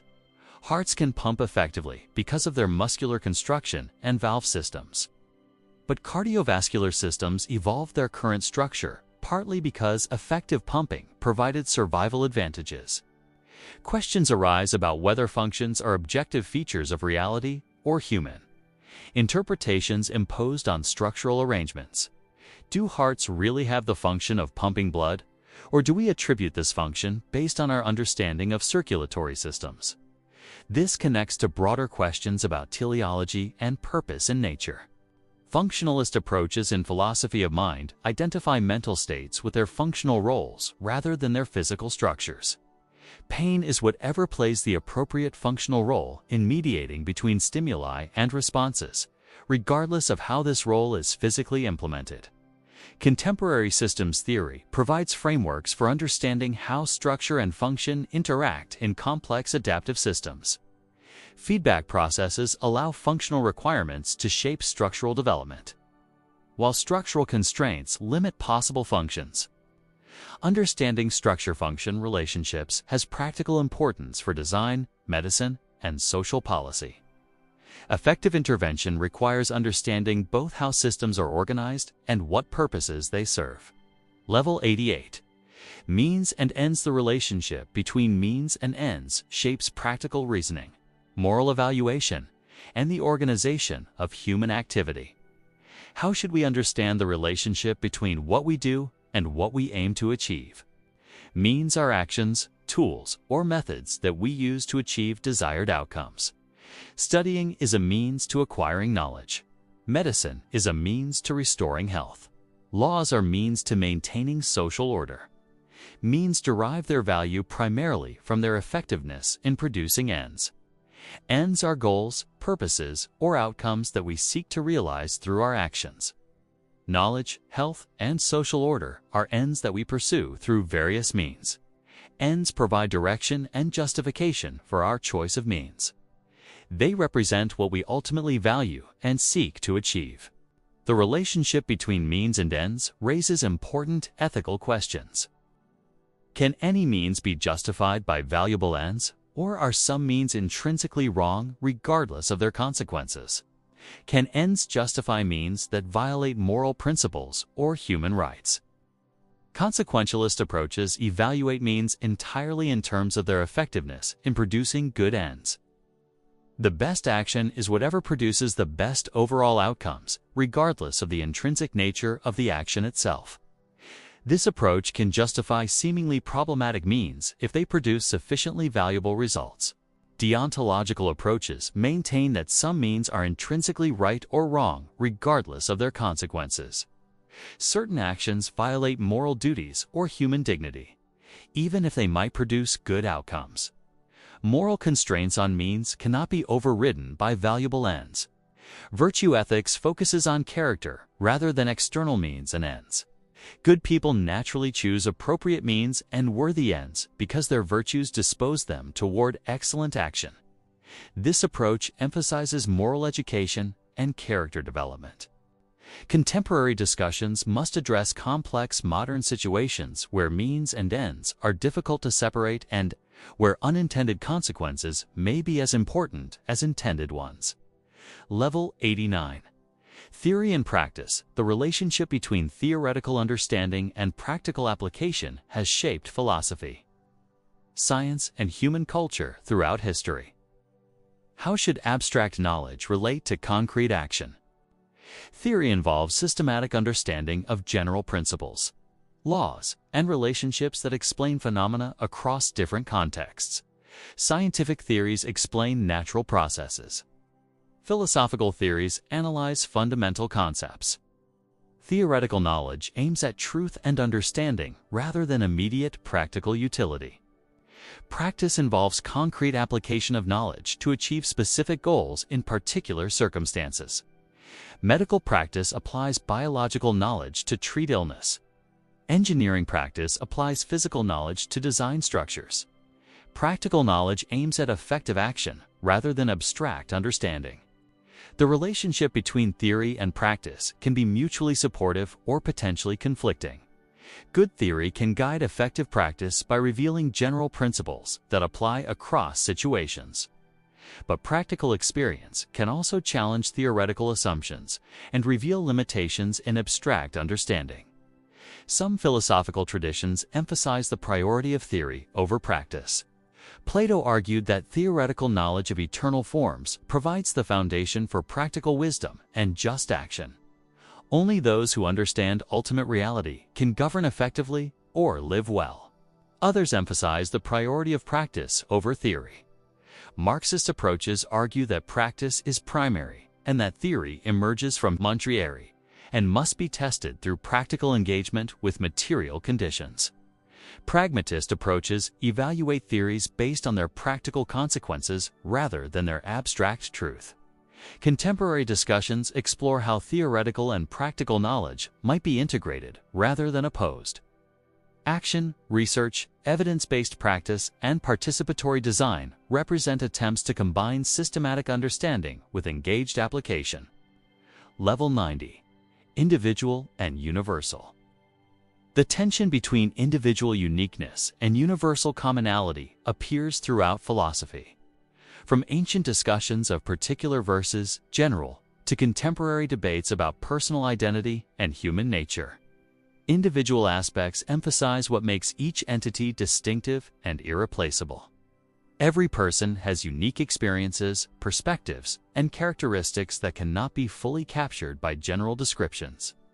Individual identity involves particular history, relationships, and qualities that distinguish one person from all others. Universal aspects involve what entities share in common across their differences. All humans have basic biological needs, cognitive capacities, and social tendencies. Universal principles apply across individuals and cultures. Science seeks universal laws that govern all instances of natural phenomena. The relationship between individual and universal is complex rather than simply oppositional. Individuals instantiate universal properties while remaining unique in their particular combinations and expressions. Universals are realized through individuals while maintaining their general character. Educational approaches must balance attention to individual differences with instruction in universal skills and knowledge. Students have unique learning styles and interests that require individualized attention. But they also need to master universal subjects like mathematics and literacy that apply across contexts.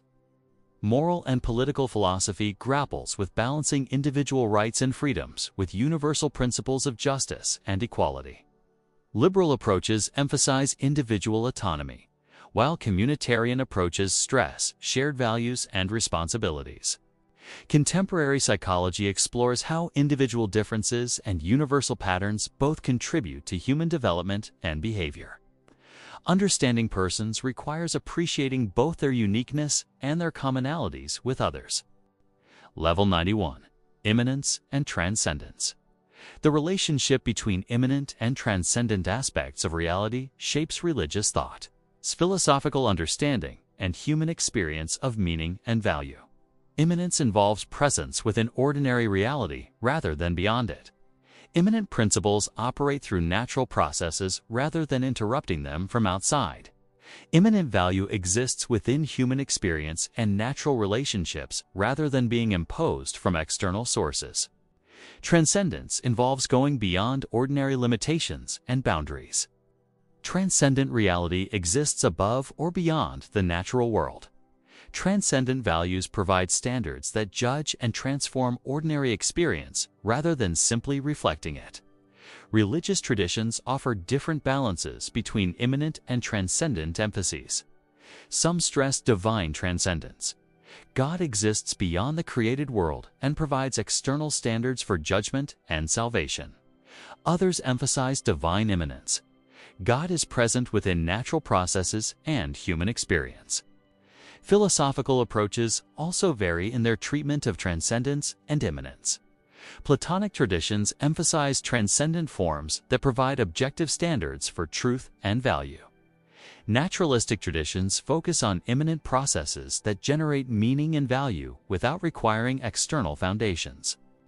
The relationship between immanence and transcendence appears in aesthetic experience, moral commitment, and scientific inquiry.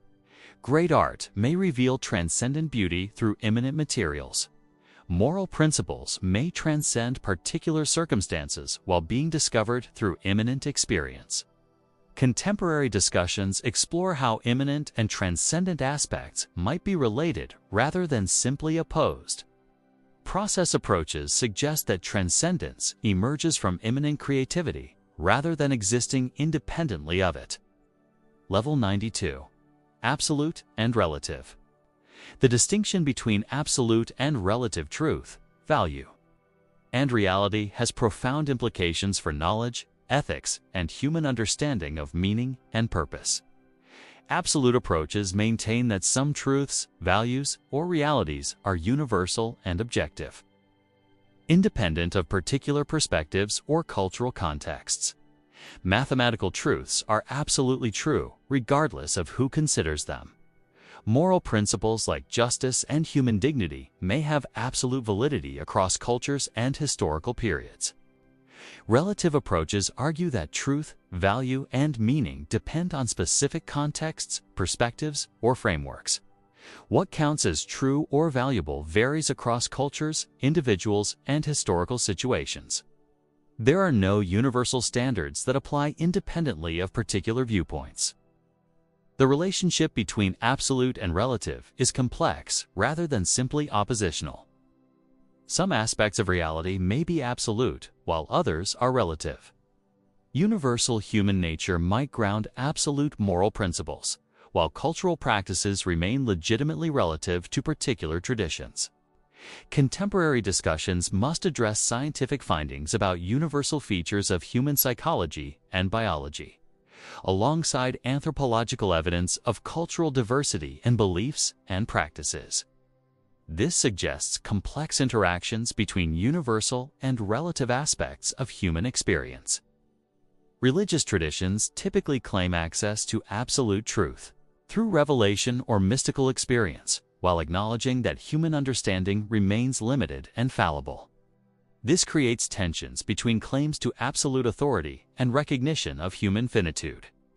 Practical implications arise for education, law, and international relations.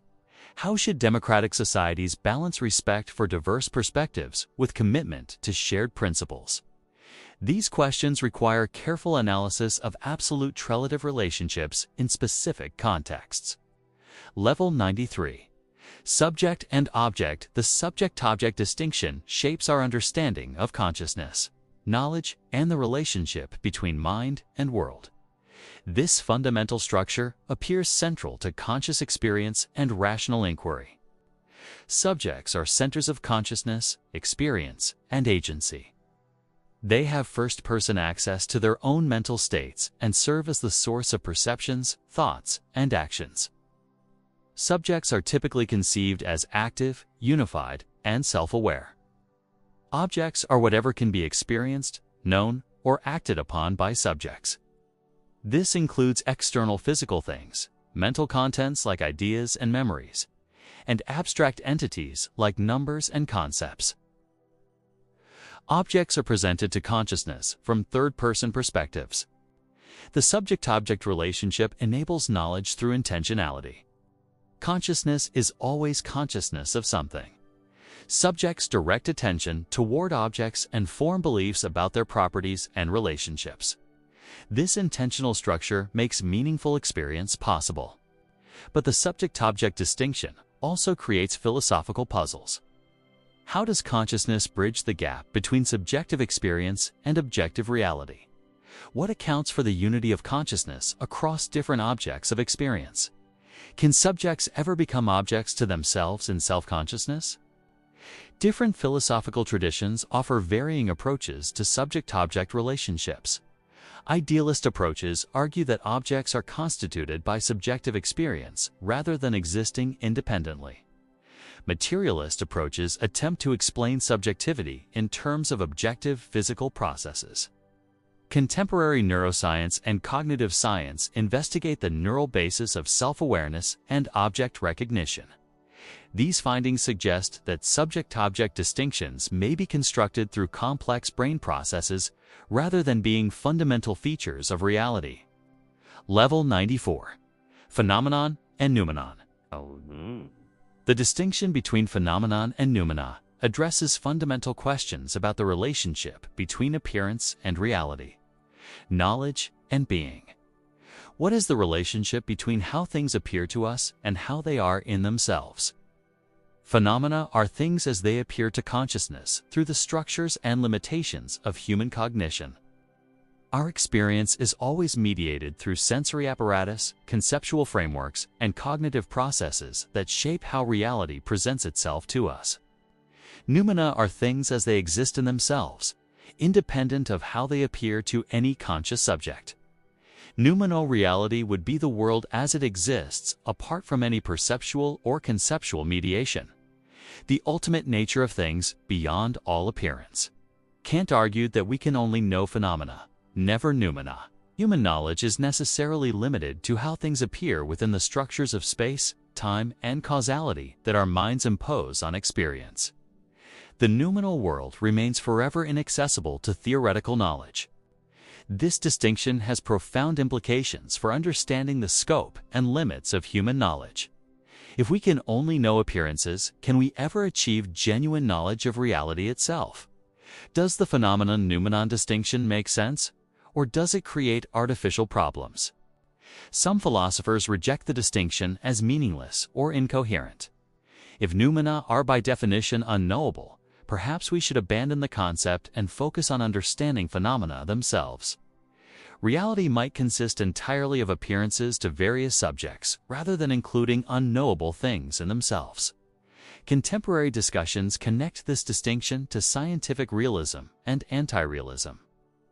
Does science discover the true nature of reality, or does it only provide useful models of how reality appears under particular observational conditions? Level 95. Being you-net self and being for others. The relationship between how we exist for ourselves and how we exist for others shapes personal identity, social relationships, and authentic living. This distinction illuminates the complexity of human selfhood and intersubjectivity. Being innate self involves our private subjective existence as experienced from within. This includes our thoughts, feelings, intentions, and self-understanding that are directly accessible only to ourselves. We have immediate, first-person knowledge of our own consciousness. Being for others involves how we appear and exist from external perspectives. Others see our behavior, hear our words, and interpret our actions without direct access to our inner experience. Our social identity partly depends on how others perceive and respond to us. The relationship between these modes of being creates tensions and possibilities for authenticity or self-deception. We may try to control how others see us by managing our external behavior while maintaining different private self-understanding. This can lead to alienation from our authentic being. Existentialist philosophers like Sartre explored how being for others can dominate and distort being in itself. We may become so focused on others' perceptions that we lose touch with our own authentic experience and values.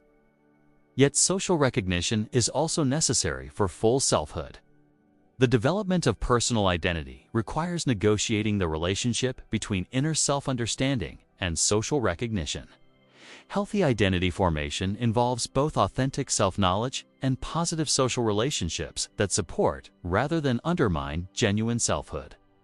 Contemporary psychology investigates how self-concept develops through social interaction while maintaining some degree of autonomous self-direction. These findings illuminate the complex interplay between individual and social aspects of personal identity. Level 96. Essence and appearance. The relationship between essential nature and surface appearance raises questions about truth, knowledge, and the proper understanding of reality. Are things what they appear to be, or do appearances conceal deeper essential realities? Essence involves the fundamental nature or true identity of things. What makes them the kinds of things they are, rather than something else? Essential properties are necessary rather than accidental, permanent rather than changeable, and discoverable through careful analysis rather than surface observation. Appearance involves how things present themselves to perception and common understanding. Appearances may be misleading, superficial, or partial rather than revealing essential truth. Surface appearances can distract attention from deeper realities that require systematic investigation to uncover. The relationship between essence and appearance has methodological implications for how we should approach understanding. If appearances are reliable, careful observation and common sense may suffice for knowledge. If appearances mislead, we need special methods to penetrate beneath surface manifestations. Scientific inquiry often reveals differences between apparent and essential properties. Water appears to be a simple substance, but essentially consists of hydrogen and oxygen atoms. Living organisms appear to be unified wholes, but essentially involve complex biochemical processes. But questions arise about whether the essence-appearance distinction is always meaningful or helpful. Perhaps what we call appearance is simply one level of reality rather than a distortion of some deeper truth. Maybe the search for hidden essences reflects outdated metaphysical assumptions. Contemporary philosophy of science explores how theoretical entities relate to observable phenomena and whether scientific theories reveal essential structures or provide useful predictive models of appearances. Level 97. Dialectical relationships. Dialectical thinking emphasizes dynamic relationships between opposing or contrasting elements that generate development through their interaction, rather than viewing opposites as mutually exclusive. Dialectical approaches explore how they depend on and transform each other. Dialectical relationships involve thesis, antithesis, and synthesis. Initial positions thesis generate opposing positions antithesis through internal contradictions or external challenges. The tension between thesis and antithesis motivates movement toward higher-level integration synthesis that preserves valuable aspects of both while transcending their limitations. This pattern appears throughout intellectual and social development. Scientific theories generate problems that lead to alternative theories and eventually to more comprehensive frameworks. Social institutions create their own critics and reformers who work toward improved arrangements. Personal growth involves integrating opposing aspects of personality and experience. Hegelian dialectics treats this process as fundamental to the development of reality itself. Absolute spirit unfolds through historical, dialectical processes that gradually reveal its complete nature. Human consciousness participates in this cosmic dialectical development through art, religion, and philosophy. Marxist dialectics focuses on material and social contradictions rather than purely conceptual ones.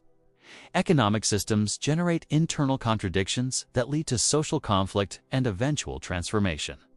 Revolutionary change occurs through dialectical processes rather than gradual reform. Contemporary dialectical approaches explore how opposing elements can be creatively synthesized rather than simply eliminated. This has applications in conflict resolution, organizational development, and therapeutic intervention, where integration of opposites may be more productive than choosing sides. Level 98. Emergent properties emergence involves the appearance of novel properties and patterns at higher levels of organization that cannot be predicted or explained solely in terms of lower-level components. Emergent properties challenge reductionist approaches while raising questions about levels of reality and explanation. Strong emergence occurs when higher-level properties have genuine causal powers that influence lower-level processes. Consciousness might be strongly emergent from brain activity. If mental states can causally influence neural processes in ways not predictable from neuroscience alone. Weak emergence involves higher-level patterns that result from complex interactions. among lower-level components but do not involve new causal powers. Traffic jams emerge from individual driving decisions but do not causally influence those decisions in ways that transcend the original interactions. Emergence appears throughout natural and social systems. Life emerges from biochemical processes, consciousness from neural activity, social institutions from individual interactions. These emergent phenomena exhibit properties and follow principles that are not obvious from studying their components in isolation. Questions arise about whether emergence represents genuine features of reality or limitations in human understanding. Perhaps apparent emergence simply reflects incomplete knowledge of lower-level processes. As science advances, emergent properties might be reduced to complex but explicable interactions among components. Alternatively, emergence might be fundamental to reality itself. Complex systems may exhibit genuine creativity and novelty that cannot be reduced to their parts. This view supports hierarchical approaches to understanding that acknowledge irreducible levels of organization and explanation. Contemporary complexity science investigates how emergent properties arise through nonlinear dynamics, self-organization, and adaptive behavior. These studies provide tools for understanding emergence while remaining agnostic about its ultimate metaphysical status. Level 99. Holistic integration. Holistic approaches emphasize the interconnectedness and interdependence of all aspects of reality, rather than analyzing things in isolation. Holistic thinking seeks to understand how elements relate to larger wholes, and how wholes influence their parts. Integration involves bringing together different elements, perspectives, or levels of analysis into coherent, unified understanding. This requires recognizing both distinctiveness and interconnection, both diversity and unity, both autonomy and relationship. Holistic integration appears in multiple domains. Ecological thinking emphasizes the interconnectedness of organisms and environments in complex webs of mutual influence. Systems thinking analyzes how individual components contribute to overall system behavior while being influenced by systemic properties. In psychology and medicine, holistic approaches consider how physical, mental, emotional, and social factors interact in human health and development. Treatment addresses whole persons in their full complexity rather than isolated symptoms or subsystems. Contemporary challenges require holistic integration across traditional disciplinary boundaries. Climate change, global inequality, and technological development involve complex interactions among natural, social, and cultural systems that cannot be understood through narrow specialization alone. But holistic approaches face the challenge of maintaining rigor while embracing complexity. How can we achieve genuine integration without losing analytical precision? How do we balance attention to wholes with understanding of parts? Effective holistic integration requires sophisticated methods that can handle complexity without sacrificing clarity. This may involve new forms of interdisciplinary collaboration, systems modeling, and participatory research that engage multiple perspectives and levels of analysis. Level 100. The ultimate questions philosophy culminates in ultimate questions about the nature of reality, meaning, and human existence that may not have final answers, but continue to generate insight and wisdom through ongoing inquiry. The question of why anything exists at all, rather than nothing, challenges human understanding, while inspiring wonder about the mystery of existence itself. This ultimate metaphysical question cannot be answered through empirical investigation, but continues to motivate philosophical and religious reflection. Questions about the meaning and purpose of life address whether existence has objective significance or whether meaning must be created through human choice and commitment. Different answers have profound implications for how we understand ethics, politics, and personal fulfillment. The relationship between human beings and ultimate reality raises questions about our place in the cosmic order. Are we accidental products of blind, natural processes, or do we participate in some larger purpose or meaning? How should finite beings relate to potentially infinite reality? Questions about consciousness and its relationship to physical reality remain deeply mysterious despite scientific advances.